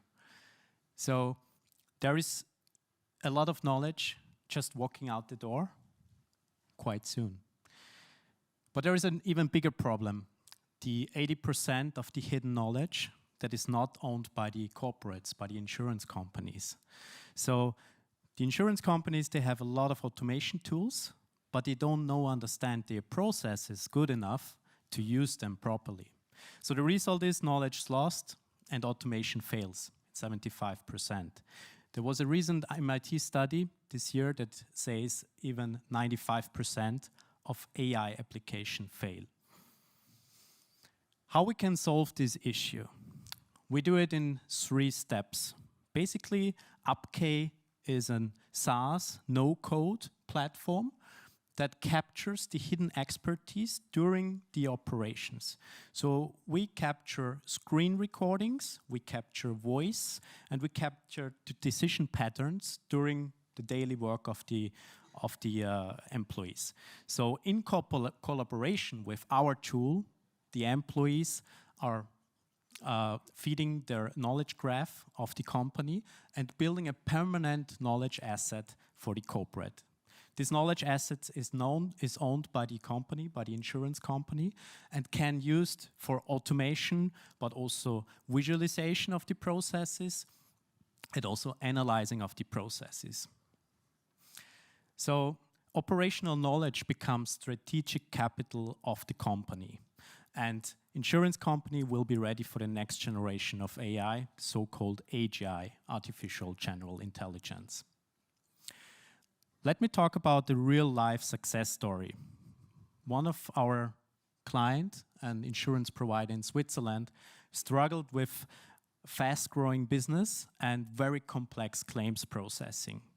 So by increasing the claims and increasing the time for the processing, the clients got unhappy and they struggled with hiring experts in this area.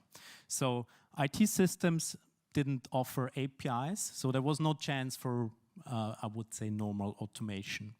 What they did, they used our tool, our SaaS no-code platform, to collaborate with, so record the expert knowledge in operations and capture the screen, the voice, and the metadata behind their activities on their daily processing, and automated and deploy browser-based agents. So we're talking about autonomous browser-based agents end-to-end. All deployed in Switzerland and fully compliant. So the result was 3.5 full-time employees are now available for customer service and more human-centric activities. The annual savings are around 215,000 Swiss francs. But the most important thing, the captured knowledge is reusable. So reusable for many other applications in future, like other agents or process documentation or employee onboarding or SOP creation, or just to keep the knowledge within the corporate. So our business model, a no-code SaaS platform, which capture human knowledge and keeps it in the company. Thank you. Stay there. Thanks, Stefan. So the way I introduced you can come up here so that you can be seen to a live audience, because if you go there, nobody can see you. Your solution is like what I call is removing person dependence, right? So that's what you are. That's what you're doing in a way for knowledge. I started off as a Six Sigma black belt. So for you, you are achieving process nirvana, almost in a way. So Kurt Cobain would have been very proud if he was still around today, but that's a different matter altogether. Here's my question for you. there are many such tools out there. Celonis, UiPath, many of them come to mind. Why should somebody come to you? Well, very good question, thank you. So we built the infrastructure for all these tools. So the knowledge graph that is built through the screen recordings, the metadata, the pattern, the voice recording, all this can be used on these platforms. So you can imagine our infrastructure like the GPS for a navigation system. So we show these tools how to go, which path they have to go, and yeah. All right, fantastic. Thanks a lot. Thank you. You can keep this. And you can, yeah, I do like the clicker back, yes. All right, for the next one, I'd like to invite Katharina. Thank you. For yours. Thank you so much. So just before we break for coffee, I have the pleasure of introducing Jörg and Charlie from StarMind. Human intelligence matters. That's what they told us. That's their credo. And with the StarMind technology, they will show us how to combine the human intelligence with the artificial intelligence in the StarMind knowledge engine. Welcome.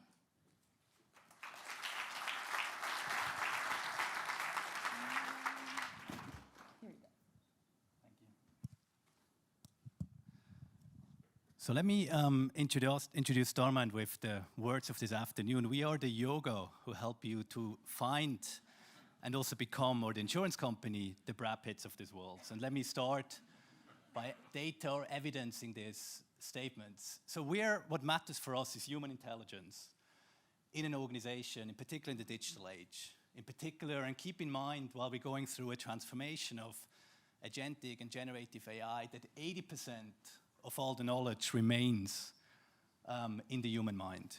So how does this impact our insurance clients? They are taking risks, they're underwriting risk, they manage risk, and we have 4 focus areas of our use cases. Decision-making, performance, the validation of knowledge and quality. And we're working with mainly reinsurance and specialty insurance clients, as well as health insurance clients, to really bring these workflows, bring knowledge into their workflows. And what we see within that kind of client universe that we have, knowledge flows across 3 spaces: underwriting, risk engineers, and claims management. And all of them have their own kind of challenges in capturing, retaining, managing knowledge that needs to go into these workflows. And this is what the StarMind platform stands for. I have one, thank you. So if I may ask a quick question in the room. Who here has worked on an issue before that they knew somebody else in the organization has solved before? I see a few hands. Okay, we can raise them a bit further up, but thank you for that. So basically, this is really what it's about. We have a platform that learns who knows what in your organization out of the daily tools that people are working in, because as we saw, everybody knows that somebody has solved an issue before that they solved, but how do we access that? Now, we like to break it down very, very simply into 3 layers. The first layer is really the core of our platform, and we do build knowledge graphs as well, but a little bit different. You can see we have topics and people. So we build 2 graphs. One is a topic graph that understands what your organization knows, how it talks about it, and what that means. And on top of that, we lay another graph. Us, the humans, and how much they know in these different topics. Now, how do we get to that? This is where our data source layer comes in. Plugging into the daily tools that people are using, from collaboration tools, document management systems, but being at a Guidewire, a Duck Creek. What we do is we analyze all the signals, all the breadcrumbs that we are leaving day in, day out, just by doing our work, to then fuel this human expertise back into the daily work. So if you're on Microsoft Teams or in your underwriting tool, and you want to know, has somebody worked on this new emerging risk before, and I want to share my thoughts with an expert that knows these exact things. So an underwriter in Singapore that wants to know, has somebody else worked on a similar policy before? This is what gets solved within the tools that people already use. This is very important. Here we work with specialized partners to integrate into the risk, underwriting, or claims workflows. Because let's fast forward. In a world that is powered by AI and Gen AI, if every company uses Gen AI, what really makes the difference? It's the people in this room and how well we can work together. Thank you.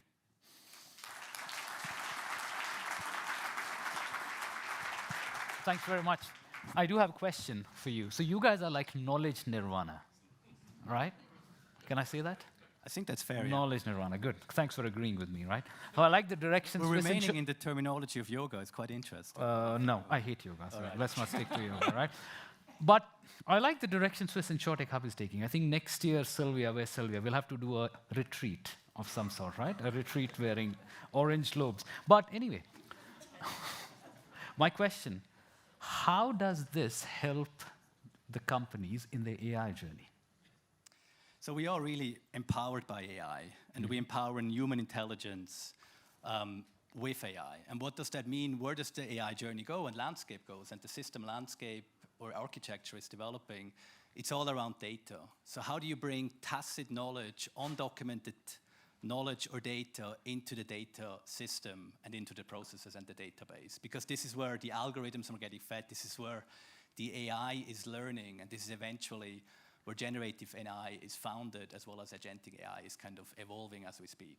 And this is at the core where we make sure human intelligence gets in there. 80% remains in the minds, right? Keep this in mind as we're going through this journey.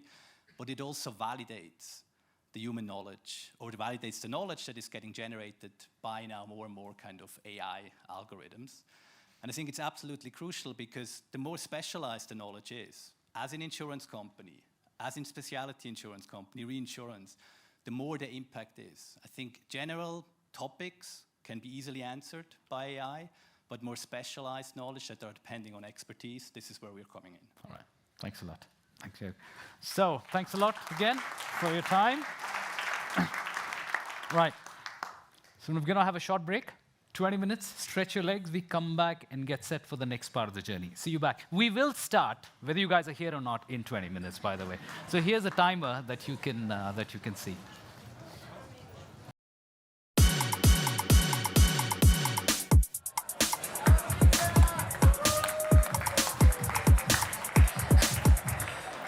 Thank you very much. I really hope you enjoyed your coffee, good conversation. This is the second chapter of the Swiss InsurTech Hub. So we have done now quite some conversation. We have heard some of our startups, more to come. And now I would like to start with a special person who wanted to be us today in person, but I couldn't. So virtually he wanted to still address you and share some thought with this audience. I'm talking of Andreas Berger, the Group CEO of Swiss Re, who's having a few words for all of us. Thank you, Silvia. I wish you really all the best and great meetings here at the Swiss InsurTech Summit. But the message I wanted to send to you, to all the leaders in the room, leadership requires three things, in particular, when we think about AI, generative AI, agentic AI, all sorts of AIs. This is important. Three things. First, anticipation. You need to be able to anticipate, to think, to imagine a situation that is different from today.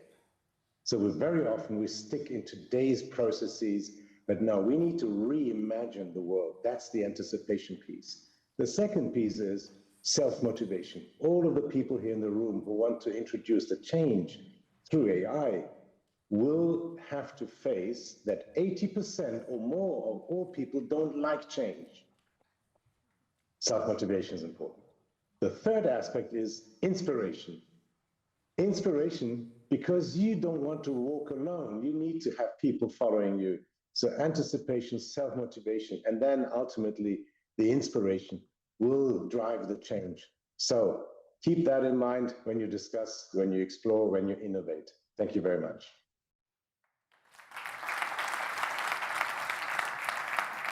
That was very genuine.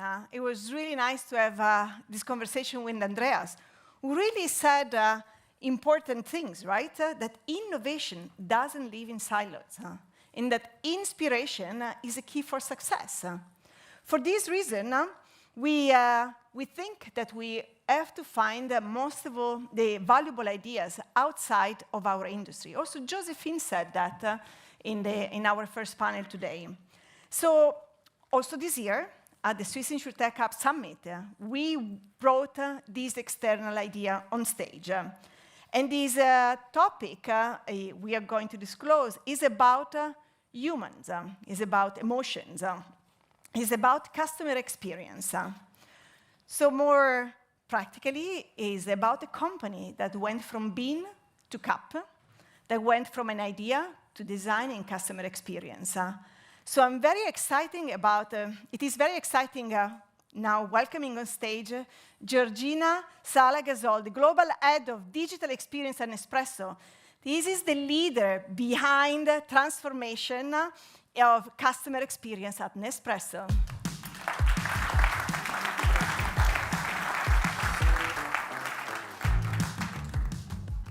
Hello, hi, can you hear me well? Yeah. So, hi, I'm Georgina Sala, as Silvia has introduced me. Thank you for inviting me. Thank you also, Cedric, my ex-line manager, for coming to see me. I'm an ex-Zurich Insurance, so I know very well all the terminology that you have been using.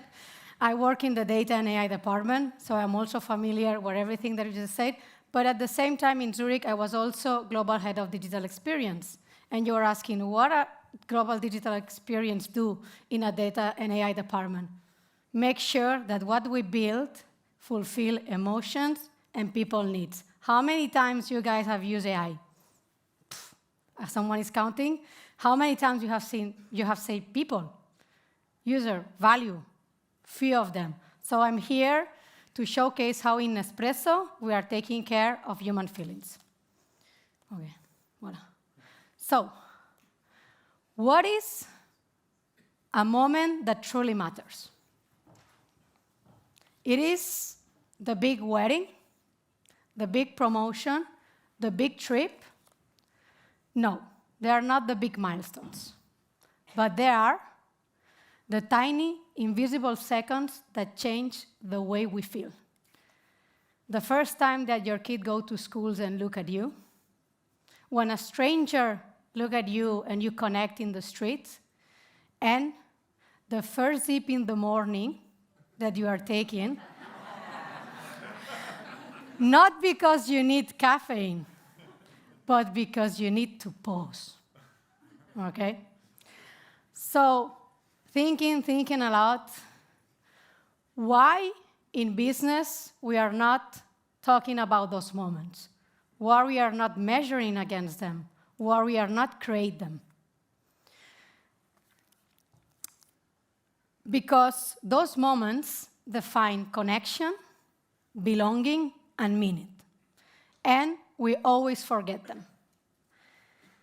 So I realize also that we measure everything. You've been talking about data. We measure everything. We are getting obsessed. But we are not measuring how our consumers are feeling. Somebody here is measuring that? Okay, no. So in Nespresso, we decide to pause and ask ourselves, what if we design around the moments that truly matters? Not just transactions, not the journeys, but the emotions. How this project did born? So Nespresso is a world-class premium experience as a coffee. You go to the boutiques, and oh my God, you want to buy everything. You feel people treat you super well. It's just so beautiful. But digital starts to become super transactional. In Nespresso, you can only buy on the boutiques or online. That's how it is.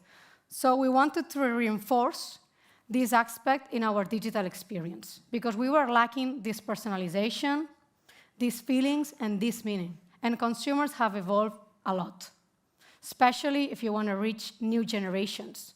You need to have values to share with them. You need to match their expectations.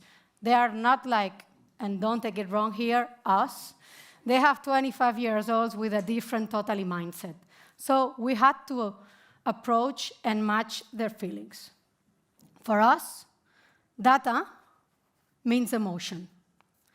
The MTM project was born as a bridge between the data and the emotions, the brand and the experience, the purpose and the product. We wanted to stop designing features and start designing feelings. So our process has been a year process, and we're still on POC and pilot modes. So how we started? We started with research. And by research, it doesn't mean, okay, let's create more data, because a lot of companies already have the data. And in Nespresso, we had a lot. We've been studying people for a long time. So we decided to create a team cross-functionally across the company on different functions to sit together, gather the data, and crunch it. From that, we build the emotional clusters that I'm going to show you later, so we can actually create this value, inspired, belonging, and engage it.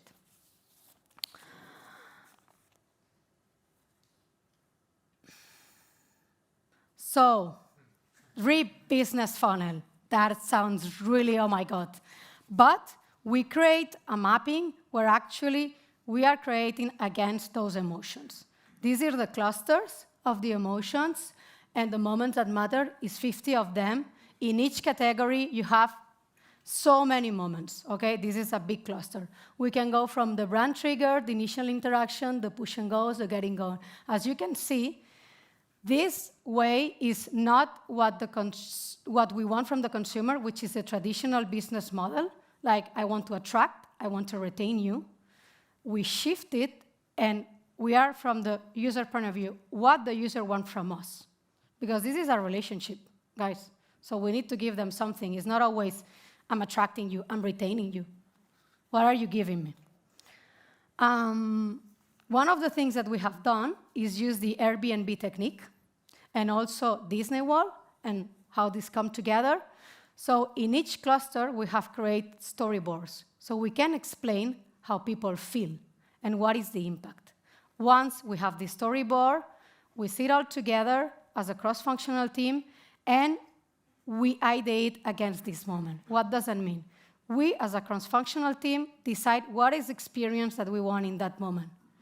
What is the magic thing is that nobody owns a moment. We are all accountable and responsible. Because in the initial interaction, for example, you need digital, you need boutiques, you need social, you need brand, you need several people to make that happen. And here is what magic happens, because we are linking the silos, which is not breaking them. We all have our expertise. We just need to build the bridges. Let's see if the video works. And I can show you the storyboard. Sophie's Nespresso journey began with a promising start. The premium packaging and exciting first use delivered a coffee that was everything she hoped for. After a few weeks, things didn't seem quite the same. The machine wasn't extracting perfectly, but Sophie still trusted it would be fine. When the problem persisted, Sophie contacted to Nespresso's customer relationship center. The agent was kind and professional, guiding her step by step. She felt confident the issue would be fixed. The machine had to be sent for repair. Sophie handed it over, trusting she would soon be updated and back to her coffee moments. After she returned the machine, no one got back to her. Days turned into weeks, and the empty spot on her counter was a constant reminder. With no proactive updates, she had to reach out herself. Excitement and trust have turned into frustration. Far from the premium experience she had at the start, Sophie's journey shows how quickly delight can turn into disappointment when one link in the experience chain breaks. A premium brand goes beyond coffee. It's about care, reassurance, and communication, especially when things go wrong.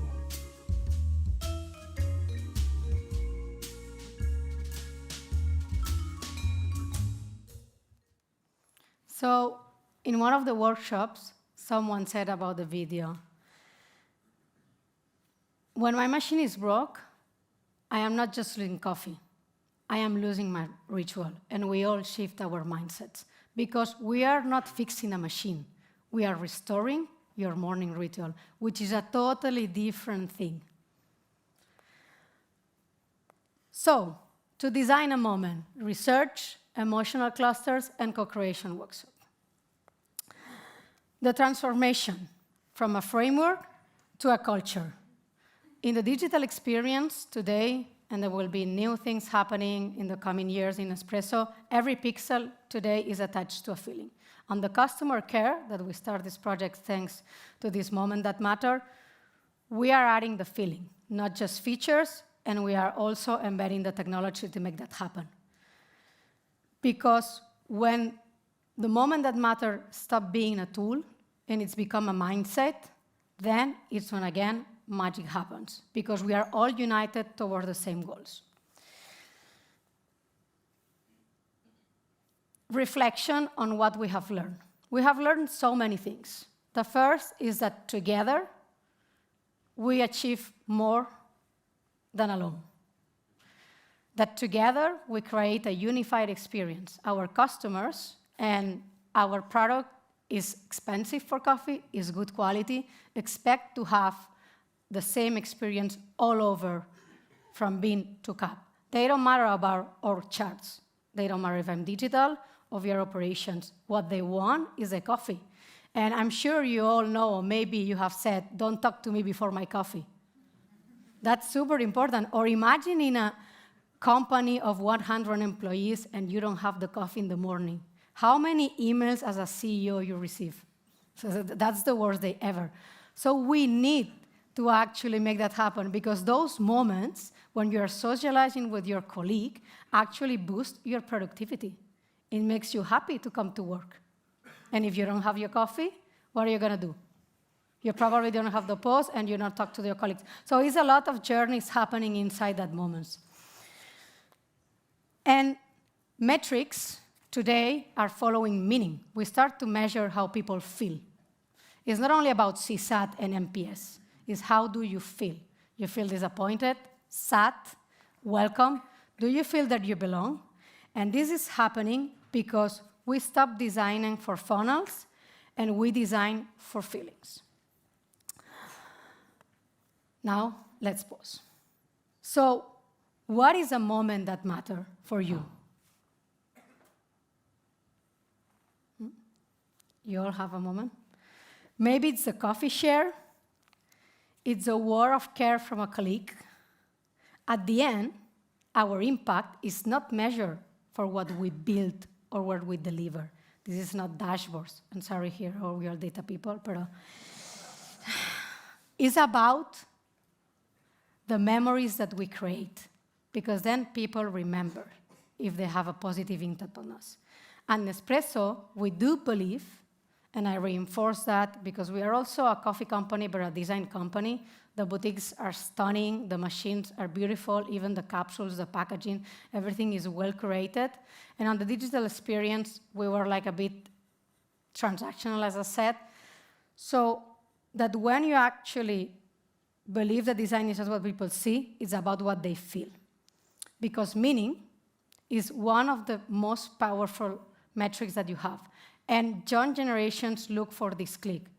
Otherwise, they think that, oh no, this is the brand for my grandma, for my dad, I don't want to know anything. You know, this is a shift paradigm that's happening today. And as a final line, and I think it's one of the most important centers, that let's never forget that people may forget what you said or built, but they always remember how you make them feel. Thank you.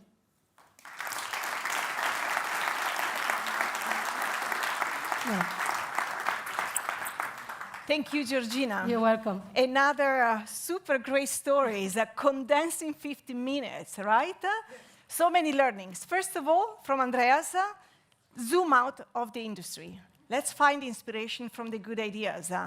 Georgina gave us a couple of hints, right? And isn't that kind of strange, that moment that matters? I've been hearing it in the insurance history of my career many, many years. So let's zoom back into insurance. And let's talk again about customer experience, because all this strategy, all this transformation, all this innovation we talk about this afternoon, at the end of the day, has to land in the moment that matters, because at the end of the day, we need to see it happening, feeling-wise, towards the people we're serving. So let's continue this conversation with our next amazing panel, Pia Bodner, Sanjay Singh, and Raphael Troitzsch here on stage. Thank you.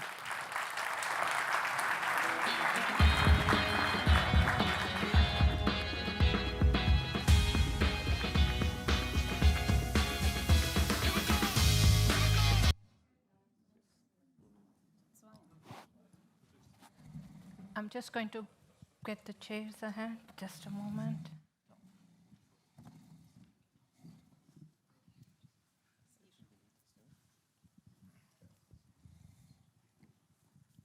So I think we're the final panel of today, and if you expected George Clooney to come after this last thing, then I'm afraid we need to disappoint. But we are going to go back to these moments that matter, and I think we're going back to the insurance industry, of course, and so to both of you, but maybe we start with you, Pia. If you think about our little insurance industry, what are those moments that really matter? Maybe I can.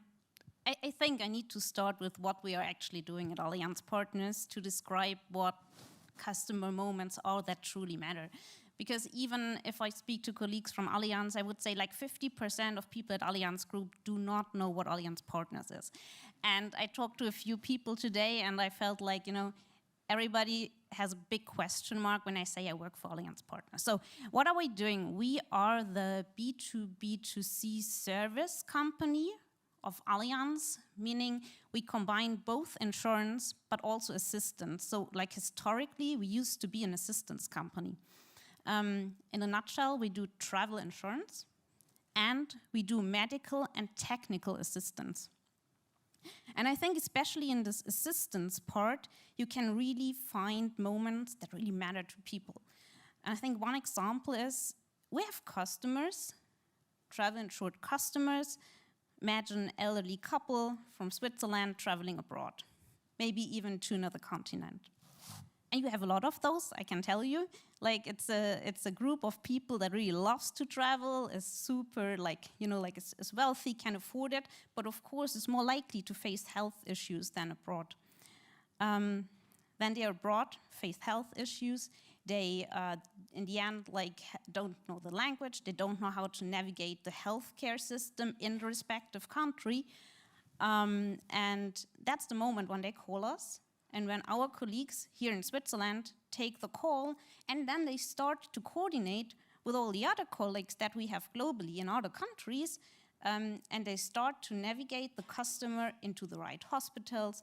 They start to also clarify with doctors on the ground what needs to be done. And in case that it cannot be solved in the respective country where the people travel to, then we make sure we bring the people back to Switzerland and we repatriate them and get them the right treatment here.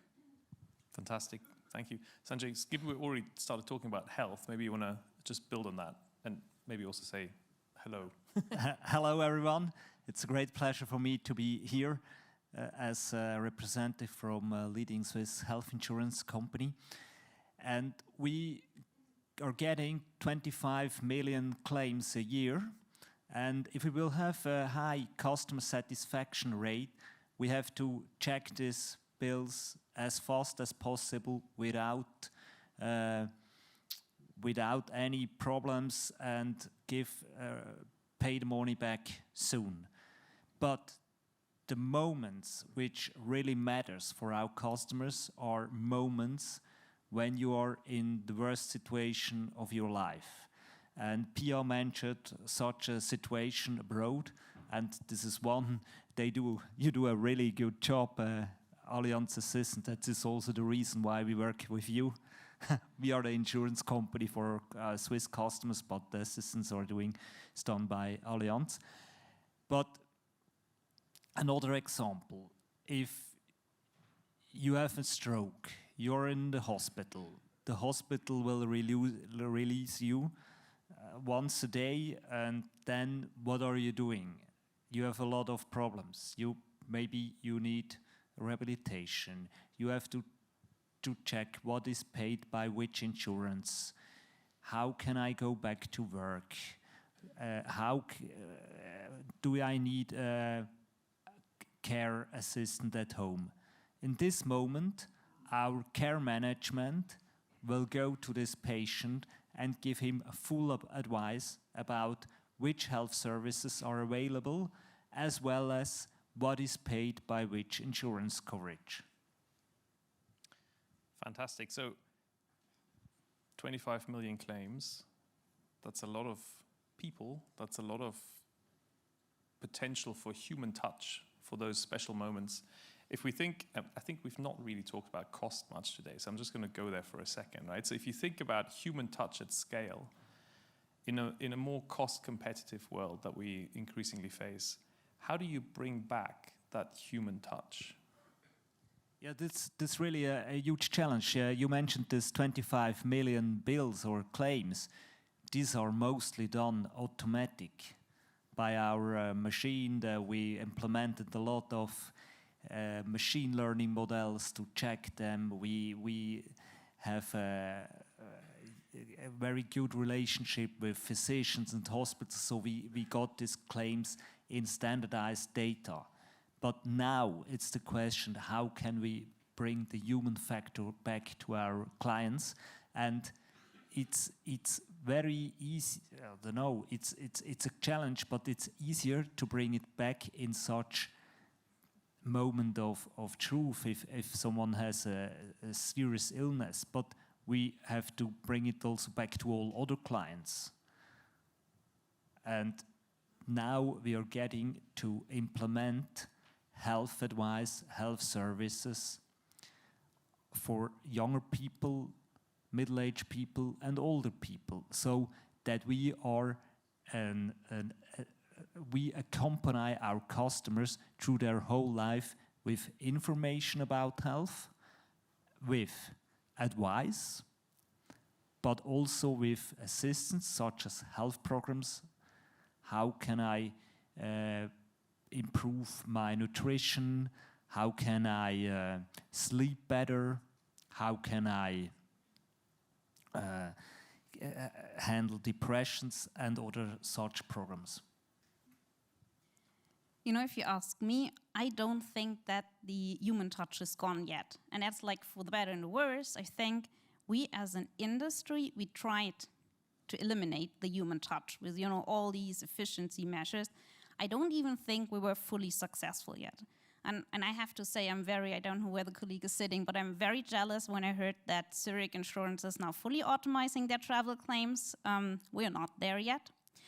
However, I think that is more or less what the whole industry is doing, right? We try to automate with AI, with all the tools that we have. We try to automate the non-value creating task in order to make sure we free up resources that we then can use for like the more valuable tasks.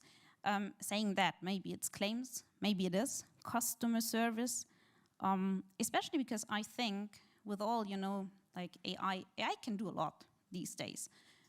But I don't think it is yet there that it's really it really provides empathy. I don't think we're there yet. And especially for that cases, we still need people, and we need to make sure the human touch is really a human being. And there's one thing, like I thought about that yesterday. I had a presentation last week. I don't know if you joined the second day of this conference that we joined last week. It was actually quite interesting. There was a presentation from the business director of NVIDIA here in Switzerland.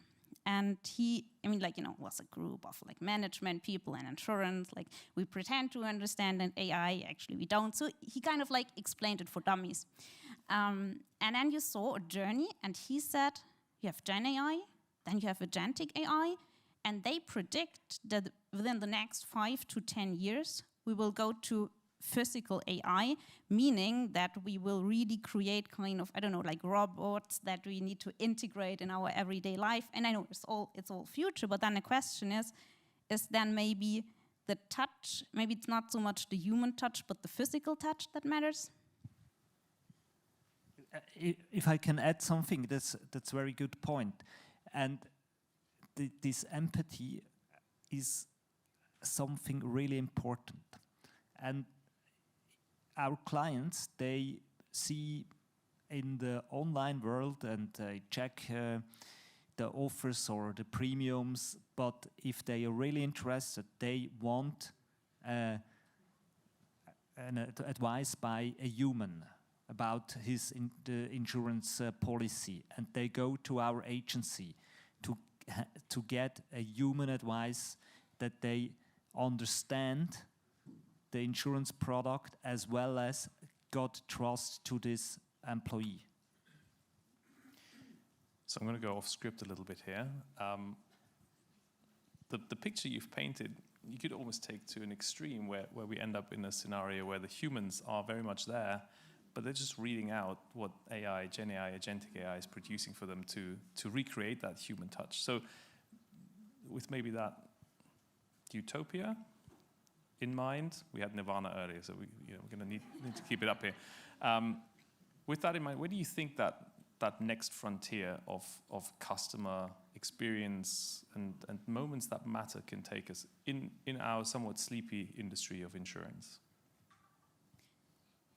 You know, I don't know if it's reinsurance which will be the front runner for that, but what I always think in customer experience, you know, like in the past, somebody contacts us and then we need to solve a problem. In the future, we think, okay, somebody contacts us and then an agentic AI in the background solves the problem. I think we need to get to a point where the customer doesn't need to trigger the experience, but where we make sure we solve a problem before the customer even knows that there is a problem. I don't know if insurance will be a front runner for that, but when I listened to the presentation with an espresso machine, I was thinking, maybe, you know, like maybe there's a system that triggers that you kind of like see a week before the machine breaks down that there's going to be a breakdown.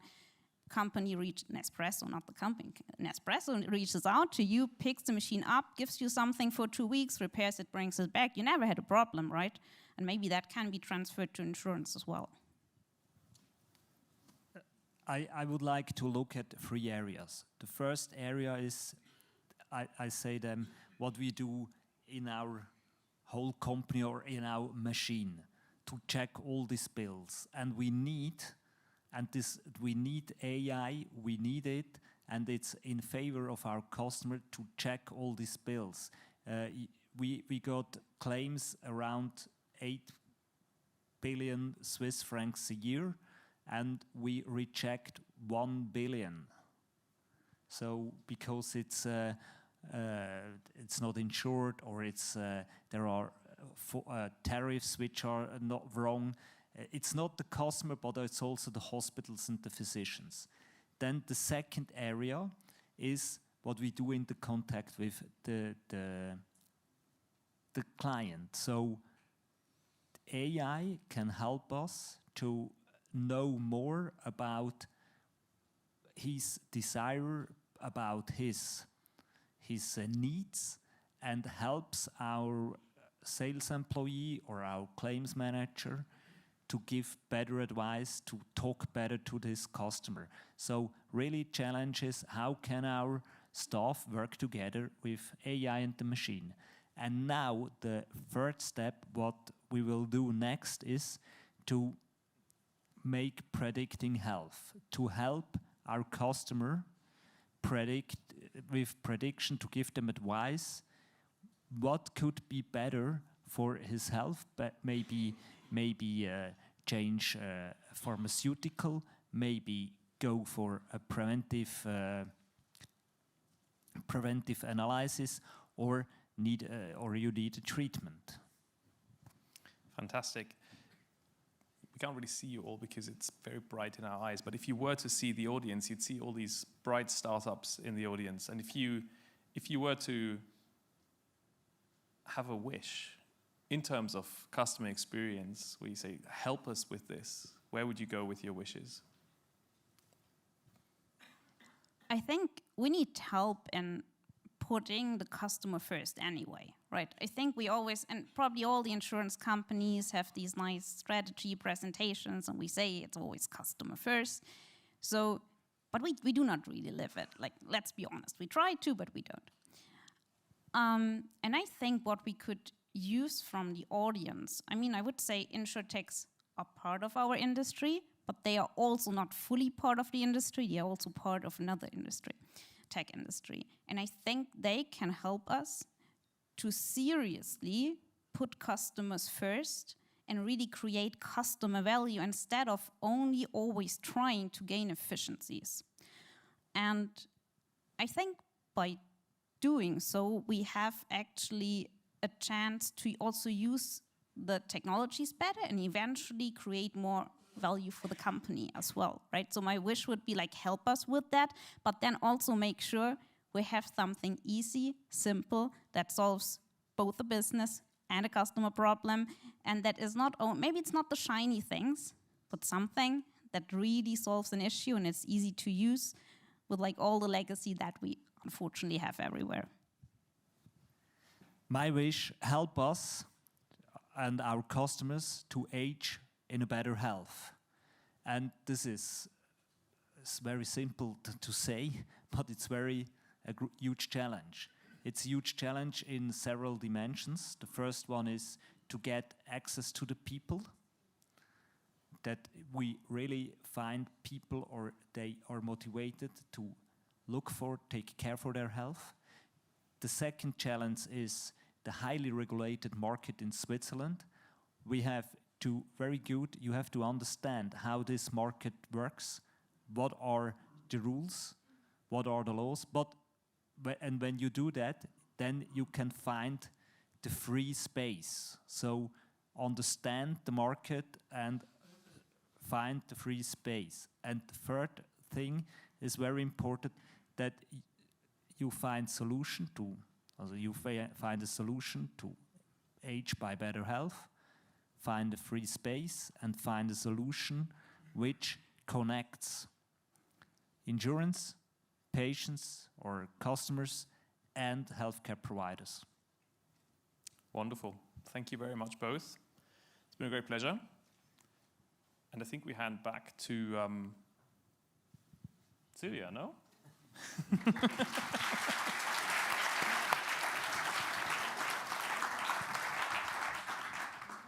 Thank you. Thank you, everyone.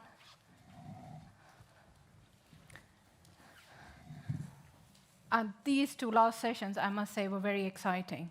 The two things I take away is moments matter and feelings. Moments matter, and the moment is now.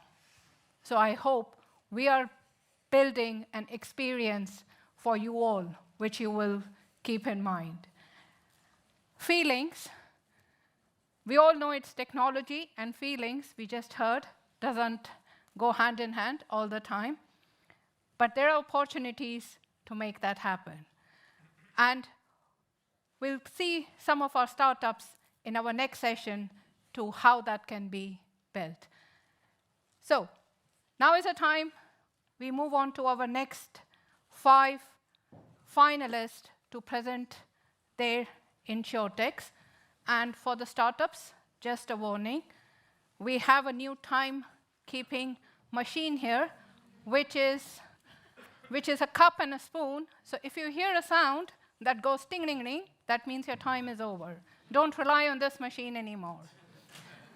And to start with, introducing our first finalist of the second session, I'm going to invite Daljit to do the honors. Daljit, the mic is all yours. Thank you very much.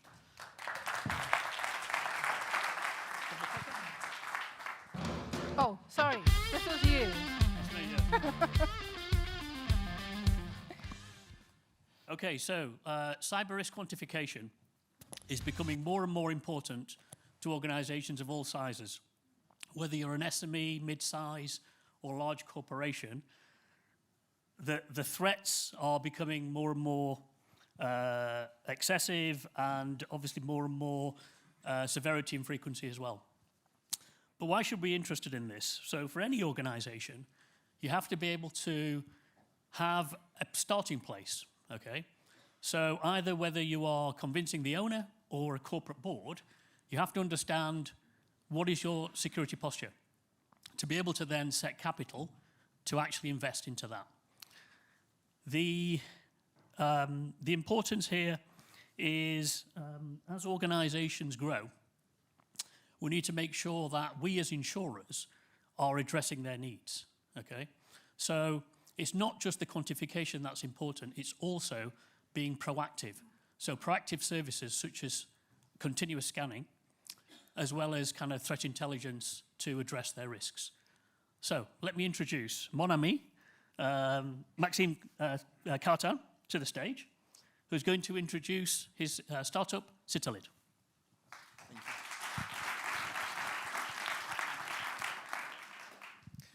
Thank you, Daljit. So, maybe you all know the answer, but do you know what Marks & Spencer, Co-op, and Jaguar Land Rover have in common? They've all been hit by major cyber attacks recently. And to build up on the Brad Pitt jokes, it was not through Brad Pitt's scam. As it happens, after each attack, we at Citolid, with our AI-powered models, we assessed the likely financial losses that this company incurred without any insight from them. And as it happens, a few weeks later, the market proved that we were right. We come from cyber threat intelligence. We were working at the French Cyber Defense Agency, as my accent may disclose. And we proved that to better understand cyber risk, you don't need to wait for cyber loss data. You just need the right model. And that's what we've built. We've built a unified SaaS model that helps you price confidently, diversify properly, and grow profitably cyber risk. Because cyber risk is the most scalable and profitable risk in the next decade, yet underwriters are still underwriting it half-blind. So how do we do it? We've built a model that is able to leverage risk intelligence, dynamic risk intelligence, to identify the key risk scenarios for any company, quantify both their frequency and severity, and also generate recommendations to reduce loss exposure.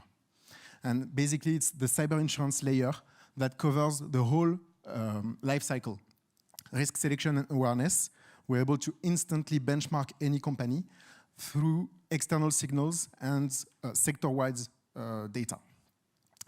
Then we're able to help with underwriting and renewal by adding to this first data a combination of scans, questionnaires, and generative AI-based document analysis to help through guarantees and pricing. Prevention and risk management, we have a dedicated risk management platform that you can equip your most critical clients with so that they have an optimized roadmap of investments in both cybersecurity and insurance. Portfolio resilience, we map threat intelligence through thousands of policyholders to help you monitor threat and risk evolution. And finally, CAT simulations, we simulated catastrophic events to help you with reinsurance coverage.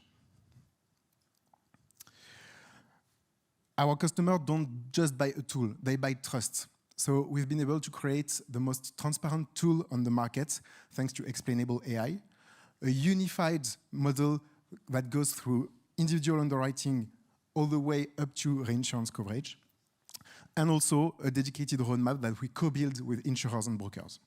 And I'm not just talking theory, we're talking execution here. So we are 40 plus top talents in the team. We have found and proven product market fit with consistent double-digit growth from quarter to quarter. We have 100 plus clients all across the world. We've raised 12 million euros, and we are now scaling with a specific focus in the DACH region, that's why I'm here, with Switzerland and Germany being the core priorities. If you believe, like me, that cyber should not be an exception in your portfolio, if you also believe that cyber should be as transparent as possible, and if you want it to be not, let's say, a feared line in your portfolio, but a growth engine, now is the moment that we talk together, because the future belongs to those who dare to know and are ready to act. Thank you very much.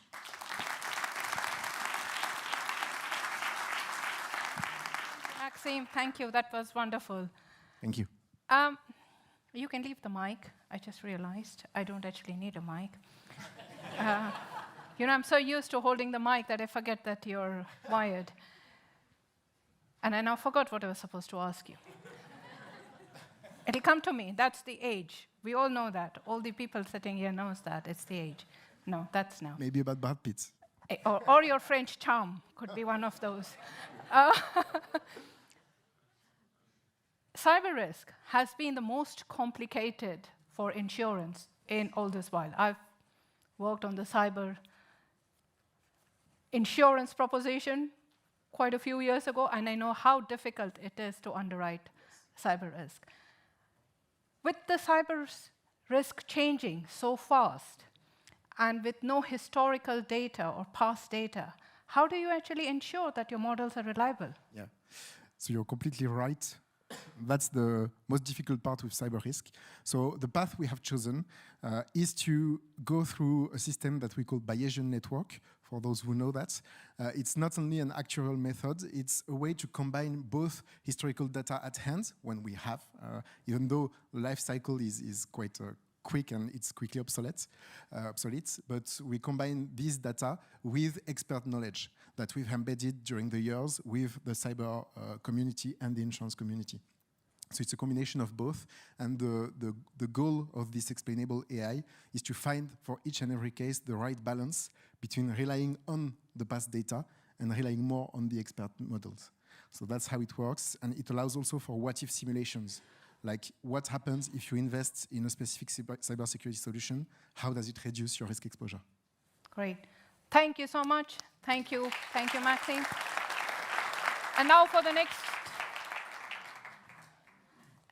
next startup to be introduced, I would like to invite Laura. I'm trying to see where there she is.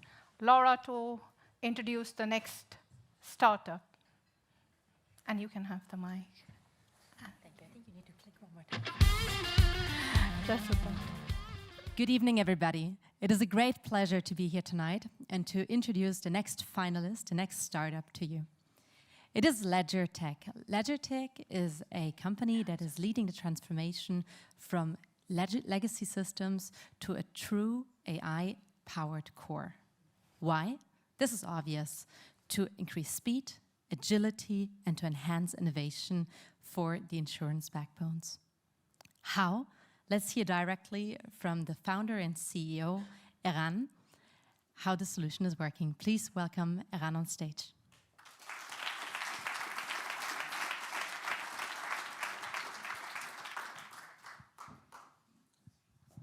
Thank you. Where's the clicker?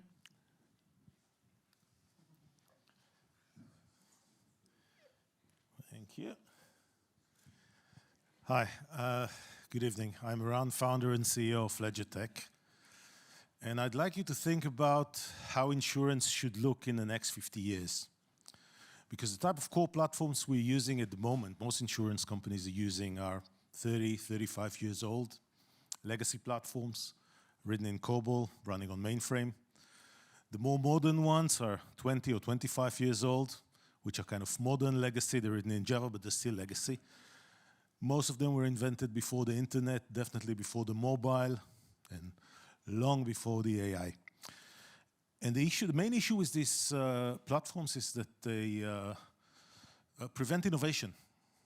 They prevent insurers to create innovative digital insurance product. They prevent insurers to launch product quickly, and they definitely prevent them to integrate AI.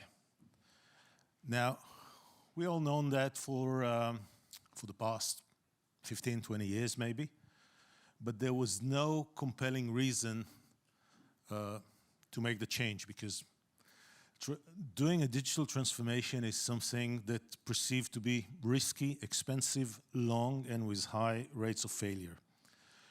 The issue is that insurers today don't have much choice. I've been at the Global Insurance Forum a couple of weeks ago in Rushlikon, and in every work group, in every panel, including the CEO of Chubb and the group CEO of Swiss Re, everybody mentioned legacy as something that holds back digital transformation, AI implementation. The reason for that is it's difficult to integrate AI into these platforms. So now we're experiencing what's called a perfect storm. We see increase in customers' demand that are looking for proper digital insurance products. We see the compelling reason for AI integration. We see regulatory requirements for more transparency and agility. And of course, the need to reduce costs and to respond fast by using cloud. So for that, we've developed the LedgerTech platform. We started with embedded insurance because we weren't crazy enough to come to insurers and tell them, look, we can replace your core platform. We invested 6 years and $15 million in building the platform. And initially, we helped insurers to create digital insurance really fast and sell embedded insurance. But in order to do it properly, we had to develop a completely modern core platform and to solve the complexities that are associated with these core platforms, which a lot of vendors ignore. They just took the 80-20 rule. So it's cloud native, it's AI driven, so you can integrate AI in all the aspects of the platform. It's a low-code, no-code platform, so it's very easy to use. Provides end-to-end lifecycle solution to policy administration, and it's embedded ready. And in order to integrate AI, we have an AI copilot that helps you to create digital insurance products really fast. We integrate AI in different steps, so in underwriting, in customer services, claims. And what happens is we don't develop all the AI components ourselves. We have our own copilot, of course, but for example, for customer contact, we integrate third parties, etc. So, as I'm running out of time, just going to say that the deployment doesn't have to be big bang. You do it in stages. You start integrating with the existing core platform and gradually move more and more workload. And we've been doing that with several customers, including a very large insurance company. So, thank you.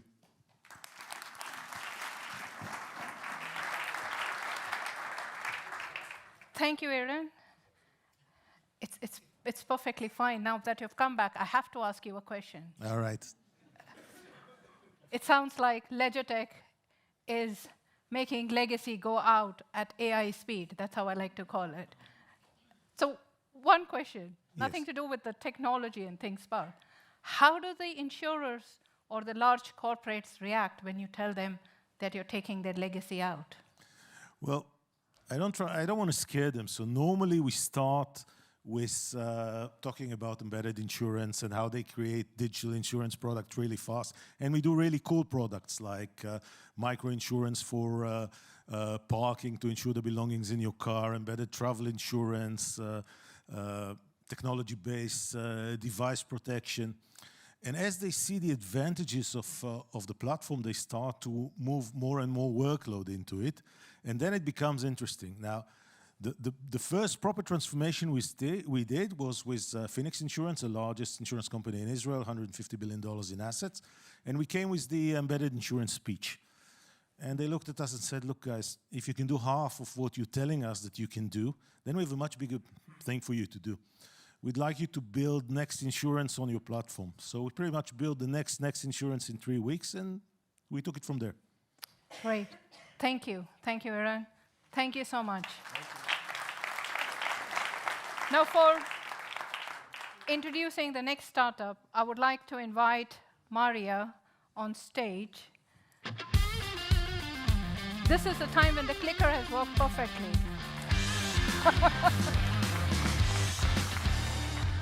Thank you very much. Well, the next startup who is coming is going to show us how they eliminate fraud, so especially picture and document fraud, with their AI platform. I think they address a very straightforward problem we have in our industry, and I would like to welcome Pasquale from sorry, does it work? Here, from PhotoCert.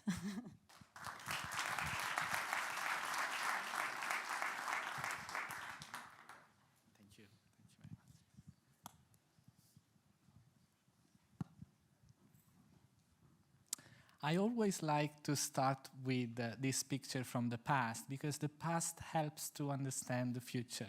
It's 1827, and the physicist Josephine was excited to take a picture from his window, an important picture, the first picture ever taken.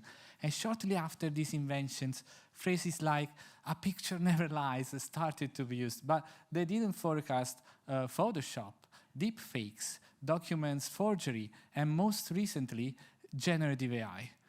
So this is what is happening today on the market and with companies like Zurich, where Scott Clayton, head of counter fraud, explaining the transition from a fake whiplash to fake car damages using photo editing software. And this instead is another type of fraud that we are seeing again and again with the companies we work with. You just change the date and invoice number, and you can send that type of evidence again and again and again. So going to understanding the past a bit more, we moved from paper to digital in the last 10, 15 years, and today it's all about from digital to process automation. But you can see here that 80% of claims depend on unverified photos and documents. 3 times is the increase of fraudulent attempts through generative AI. And the problem is that less than 10% of document fraud is visible to the naked eye. So let's do a test. Which one do you think that is authentic in this picture? Brad Pitt, do you know which one is authentic? No, this is different. It's from. By the way, this was a tricky question. These are both authentic. They are both a picture of a picture. So think about all the straight-through process initiatives that can be fooled with a simple picture of a picture image of a car damage, like a picture of a screen or a picture of a print. So how do we help insurance companies in this type of difficult momentum in where you don't need to have any skills anymore about understanding if a picture is authentic or not? We have APIs. It's our core business. On the top of our APIs, we built a dashboard. And with this dashboard, you have a simple green, red, or yellow type of alerts. And here you can see that we are showing something about metadata that are containing photo editing software, but metadata is quite weak. So what we have built is a possibility to, with the deep learning, to detect where the picture has been manipulated. And when I show instead this other picture to experts in terms of adjusters, nobody can tell me that this is actually a picture generated by an AI. So about generated AI pictures, we are very proud to share that the UK government, together with the IBM, sponsored our project last year, and we created a product that can tell if a picture has been generated by AI, but in a way that is quite unique, because we are not tied to ChatGPT, Gemini. We are generator AI agnostic. And this is something that we it took quite a long and quite amount of resources, but it's getting very good positive outcomes. When it comes to being sure that a picture is authentic, we also have additional tools like apps and web apps, and you can even legally certify a picture, provided that you use one of our very flexible apps. And as I usually end our pitch, I'll be more than happy to show you our product in action to prove to you that thanks to PhotoCert, once again, a picture never lies. Thank you.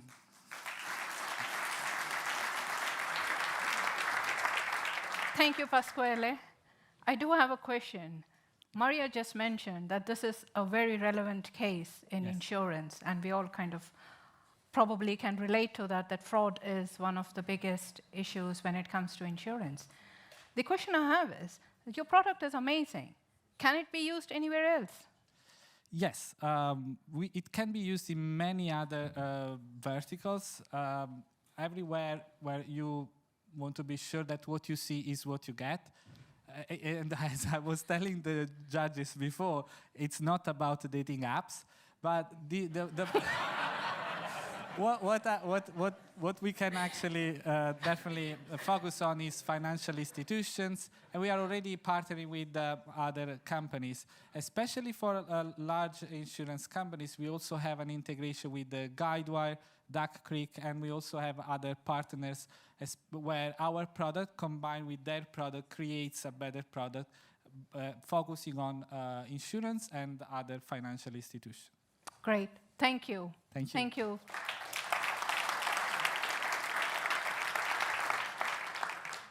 Now, I would like to invite Jill to introduce our next startup. That's the time. Good evening, everyone. The startup I'm going to introduce you aims at protecting financially families and people when they face issues in their life. Their motto is diretto al cuore, stretto al cuore, which means directly to the heart, straight to the heart. And to explain you what it means, I'm pretty honored to welcome on stage Eleonora Del Vento. And as we say in Italy, in bocca al gruppo. Hello, everybody. A pleasure to be here and share Vite Sicure, that is transforming financial protection by making life insurance accessible and in tune with the new buying habits. Financial vulnerability, that is our reason why, is a stark reality. In Italy, 1 out of 2 families does not save anything. And you might not recognize in this segment, but what about the questions? Are we all prepared for the unexpected turns that life may take? Well, 2 out of 3 millennials suffer with the anxiety for their financial future. And despite Italy is the country with the highest willingness to pay, just 6% of targeted population have a life protection policy. But this is not just in Italy. This is a global predicament. It's the protection gap caused by, can I say it, by the insurer's inertia, with cumbersome processes, inadequate selling proposition, leaving millions ignored and financially exposed. It's a huge market opportunity. It's just in Italy again, it's worth more than 20 billion, but it's a market to create. And we are in this market with a purpose to address financial vulnerability in respect of the greatest risk of life, death, injury, illness, and loss of income. By harnessing digital transformation, we revolutionize the way customers perceive and buy life insurance protection. And now we prove that customers are not only willing, but they actually buy this policy. Vite Sicure is an SME, is a registered broker in Italy, but already authorized to work in the economical European space. So we have a minimum viable product in Spain. You can find vidaseguras.es. How we differentiate? Being sustainable, self-service, and immediate. A seamless experience thanks to our digital platform that is agnostic and scalable, spanning along the full value chain. So it is not just digitization, it's a complete re-engineering of customer journey for a new experience, ensuring compliance and operational excellence. How we translate in practice: 3 minutes, 1 process, you download online the policy certificate. And it works perfectly direct to consumer, B2B2C, and embedded. Now, results speak for themselves. We have a 36% conversion rate, a profitable customer base, and we hit a positive EBITDA. That is important. But we have one metric that distinguishes us also internationally. That is, our lifetime value is 5 times the cost of acquisition. And so far, we achieved 65 million as portfolio premium and almost 14 million as portfolio commission as a total. That is a real asset, a security by law, a cushion that other InsurTech cannot claim. Now, all this adds value to our investor, but also to customers. And we are an international success case for Trustpilot with 15% as ratio. Now, Vitesicure is backed by Alessandro Turra and myself. We have a track record of disrupting the Italian market. With us, our CTO, that is an expert, a key player in the agile movement, and the board that provides a global innovation insight. And now we are at the cusp of a significant milestone. We are raising Series A to accelerate growth, expand our impact, and scale across Europe. So we invite you to join our journey to secure future 2 million. Thanks a lot. Thank you. Thank you, Eleonora. That was great. Thank you. I think protecting people and doing it smartly protecting people and doing it smartly is a very interesting thing. Yes. One very quick question. Yes. Are you an MGA? Well, we started as an MGA because we had to prove that people are scaramantic, but they actively buy and they need they need this type of policy. We started the MGA because we had to simplify the product, and so we went directly to the to a reinsurance company, one of the leader. Okay. But now we are not. We have this amazing digital platform, and we are able to work B2B2C embedded. So it will be a bit reductive to say that. We are a monoliner, so one problem, financial vulnerability, we solve vertically and create an ecosystem around. Brilliant. Thank you. Thank you so much. Thanks. Nara. And now to the last one and the final one. Let's invite, I just found out Gregor is not here, so I'm going to pretend to be Gregor. And the music didn't play. And now I'm going to invite Serena from Solva, whose solution automates claims. And we've heard in some of our panel discussions what a big problem it is. So, Serena, that's you. That's you. Thank you. Thank you very much. Nice to be here. My name is Sarna, and I'm the co-founder of Solva. At Solva, we are building a domain-specific AI for complex insurance claims. We help insurers in Europe and the US to deliver a better customer outcome through a better claims journey. We're backed by leading AI investors and operators from OpenAI, First Round and Y Combinator, as well as senior executives from carriers such as HDI, as well as MS and AD. We come from the insurance and fintech world. So previously, the team was a part of founding Saver, which is a bank that processes billions, as well as building Lassi, which is an InsurTech company that has 70 million in gross written premiums. And from those experiences, we saw a lot of things that other speakers today have been speaking about as well. That the customer journey is very, very important. And one of the key customer journeys in a policyholder's life is when they have to file a claim. And that really matters, and how that journey is really matters for the customer satisfaction. Lassi saw that firsthand. When the resolution times went down, the customer satisfaction went up and the Trustpilot score went up. And that resulted in higher growth, and that Lassi became one of the fastest growing insurtechs in Europe in 2024. But I'm sure some of you might think like, okay, AI claims, new technology claims, like we heard this story before, and what's really different this time?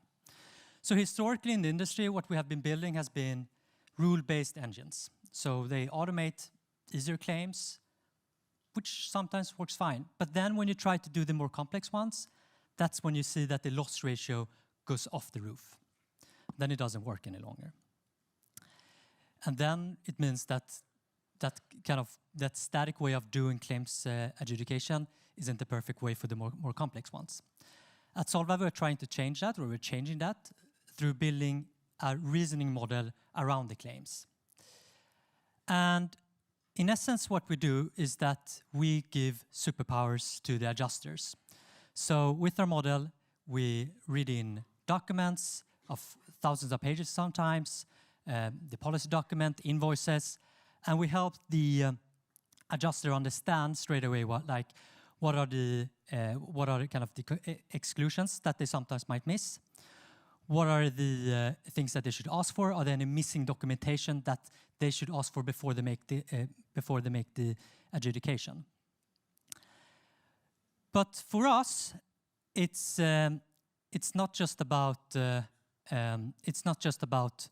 kind of getting into claims automation and making the claims adjudication better. Because now, when you can understand not just 2% of the claims that you usually do an audit on, but rather all of the claims, you now have a possibility to dig deeper into and really understanding like what are my customers seeing and how are they kind of being treated when they file a claim.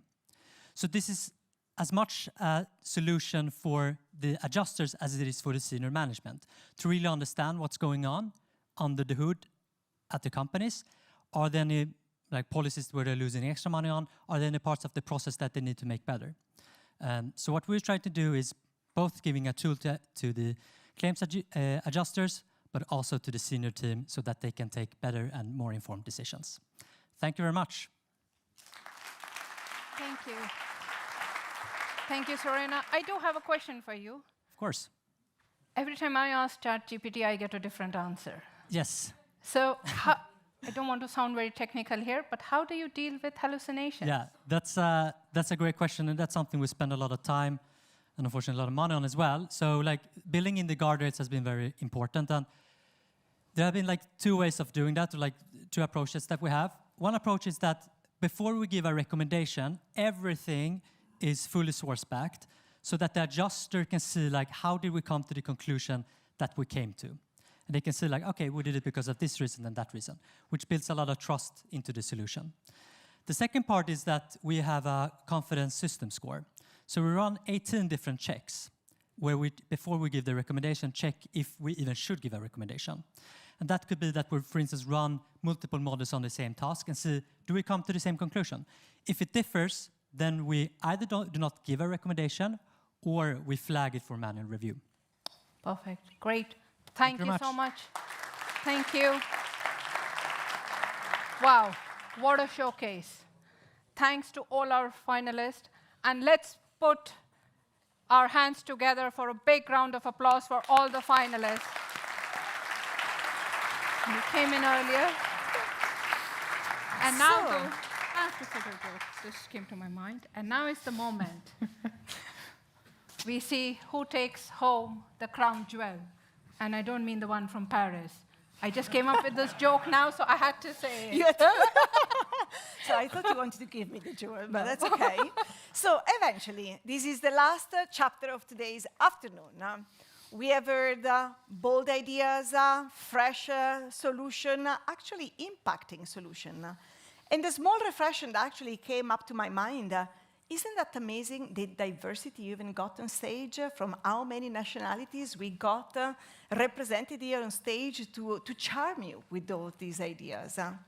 So it was really great to meet all the finalists. Those were the top 10. We missed one who couldn't come today. The top 10 of all the nominees for the InsurTech of the Year award. So the big question is, who's going to be the winner? Well, in the InsurTech world, one award is not enough. So we decided that, like in previous years, that we need to award other stars And we have identified 4 categories, and I would like to have Sharan and Brijesh to help us go through those categories. Thank you. It would help to have a clicker. Yeah, the clicker. The awards are not here. Right, so the first category out of all of them would be around visionary solutions. Right, now what I love about this award winner is they didn't start with technology. They started with an unmet need, and they developed a technology around it. I've seen this happen. I come from India, where there's a huge gap, and I wish I could take you to India to help win that protection gap. But in any case, the winner for the Visionary Solution Award is Vite Sicure.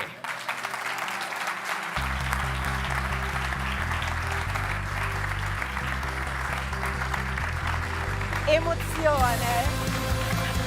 L'emozione. Super. I'm really happy. Well, when you said the words that you said, I recognize Vite Sicure and said Vite Sicure.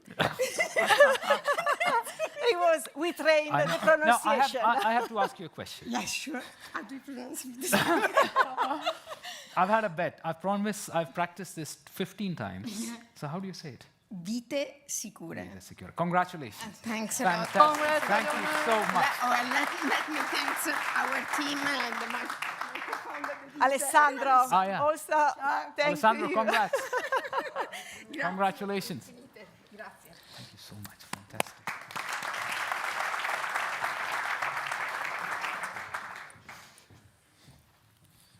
So, we have our next category, which is visionary systems, which means how can you work with legacy without disrupting legacy, be able to create products and go to market in a very short span of time. And for this, the winner is Insure More. Congrats, Antoniya, congrats, love you. Congratulations. It was worth a last-minute scheduling to come to Zurich. Yes, it was great, amazing. Thank you very much. It was a real pleasure to be here with you in this conference and share all those ideas about innovation in the insurance domain. So thank you very much. Thank you, everyone. Thank you. Thank you. Our regards to the entire team who couldn't be here today. Yes, special thank you to Ankit, who had to be here to present, but I had to step in. So thank you from all InsurMO. You deserve it. Thank you. Thank you. Thank you, Linda. Thank you so much. That's so the next one. The next one is about speed. Right? And the speed is about there are 3 aspects to the speed. The speed with which they can help develop products, the speed with which they can help get them to the clients, but more importantly, I've known them for 4 years now, how quickly they have developed and evolved to be somebody who went from embedded insurance to a full solution provider. Any guesses who that's? LedgerTech. Oh, did I already say that? The music. Was it already there? We missed the music. We missed the music. Iran, Iran, go back. I have to do this announcement again. No, come on. Congratulations. Congratulations. Thank you. Fantastic. Thank you. I'll sing after, don't I worry. know. Congratulations, Iran. Better if I don't sing because you're going to take the award away. I said better if I don't sing because you're going to take the award away. Yeah. You don't need to reveal this on the stage, right? This is recyclable. We are sustainable. No, that's a joke. It's great for us to see Iran actually winning a category award for the 2nd time. Thank you. Mm-hmm. Congratulations. Yeah, thank you. Well deserved. It's a pleasure. Thank you. Thank you. Thank you.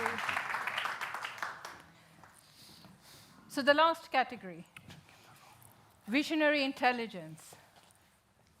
And this is a startup that captures human intelligence and turns it into smart AI solutions. Any guesses? This is a test. Well, guys, were you awake? No? Okay, so I give the name. Let's invite Stefan from Upgrade. Where is it? Stefan, you there? Oh, yeah. We got worried for a second. Congratulations, Stefan. Congrats, Stefan. Congrats, Stefan. Fantastic. Thank you very much. Congrats. Thank you. Thank you. I want to thank all. Now, maybe let's take a couple of words about Upkey. We know Stefan for several years now. We've seen him growing, reshaping, and repositioning his company. I think this year, the jury, in their independent work, they really found these sparkles coming out of what you presented. And what is important to say, this is the Swiss-based startups. It's not because it had to be a Swiss InsurTech Hub, one of the category winners. It just happened thanks to the work of the jury evaluating you. But again, thank you for being one of the youngest and one of the winners. Thank you so Thanks much. so much. And thanks to my team. Thanks to my team and co-founder. Thank you.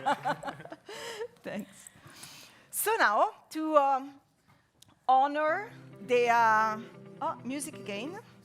So we have seen the 4 winners, and now we would like to honor the ultimate winner of the InsurTech of the Year. We'd like to ask Roger to come on stage, the chairman of the jury.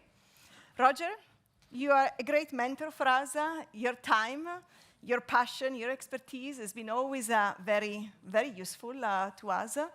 And you have seen many founders, many InsurTechs coming through the space. So maybe you can tell us who the real winner is in the InsurTech world. I can, but first of all... Why? And why? But yeah, first of all... Sorry. It's just that I'm used to asking questions, right? So it's just continuing on that side. Well, first of all, I would like to ask you to give a big hand to the team who organized this today.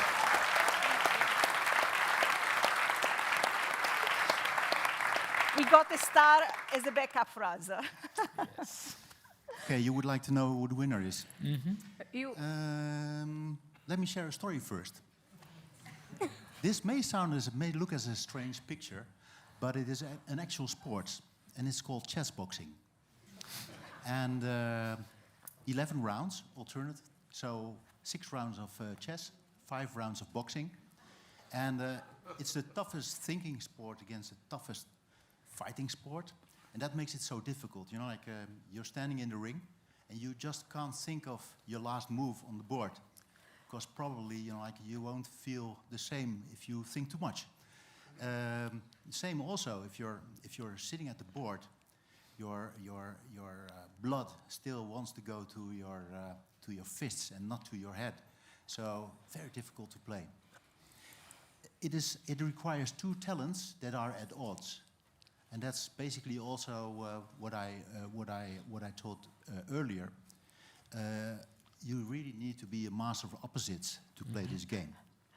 And it's played by guys and girls who at university also did some boxing on the side.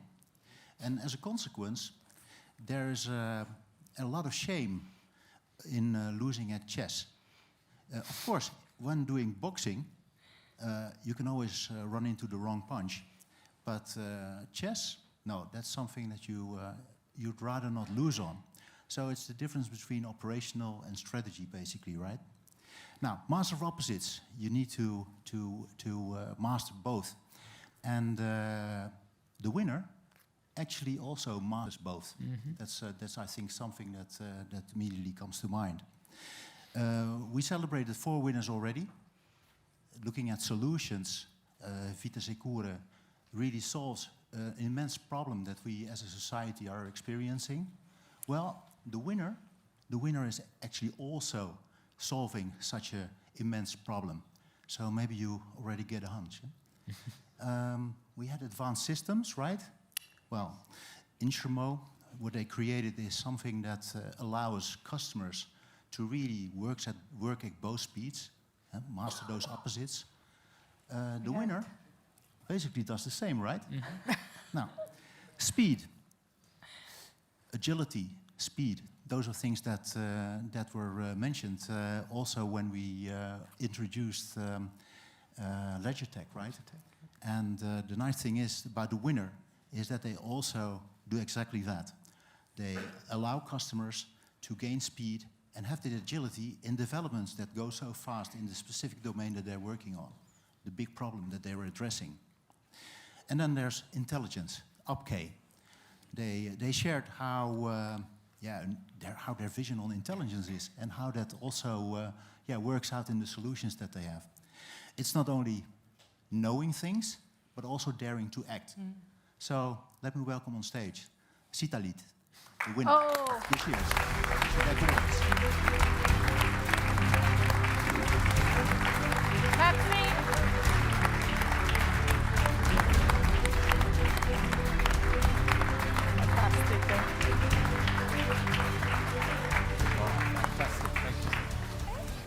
Hi, Maxime. Congratulations. Maxime, congratulations. Microphone for Maxime. Thank you. Thank you. Now I have to try chess boxing. Just a quick word. Thank you very much. It's important for us as we come from cyber, as you understood, and we quickly fell in love with the insurance industry. So it's an amazing recognition for us. Thank you very much. Thank you. Thank you. Thank you so much. So now, the day is coming to an end. I would like to ask also the other finalists, Maxime, stay with us. Other winners, please come back on stage. Also, the rest of the team of the Swiss InsurTech Hub, David, Roberta, Pavel, where are you? Come over. And also the jury, if you would like to come over. I know it's going to be a crowded stage. Irana, I don't know if Isabella is here, and Julian. I would like everybody who has been helping us coming here. This is the end for now. From a session perspective, don't run away. We would like to continue in this conversation, answering questions that you may have, or just enjoy the glass of wine. Stay with us, and thank you for coming. We would like to see you again. You don't have to wait November 2026. We do activities all over the year. And if yourself, you have the idea on how to bring this community together, or just part of it, tell us. We are here for that. We are here on a journey together. Thank you so much, and really enjoy the evening. Thank you. Thank you, everyone. Thank you. Bellissimo. Thank you.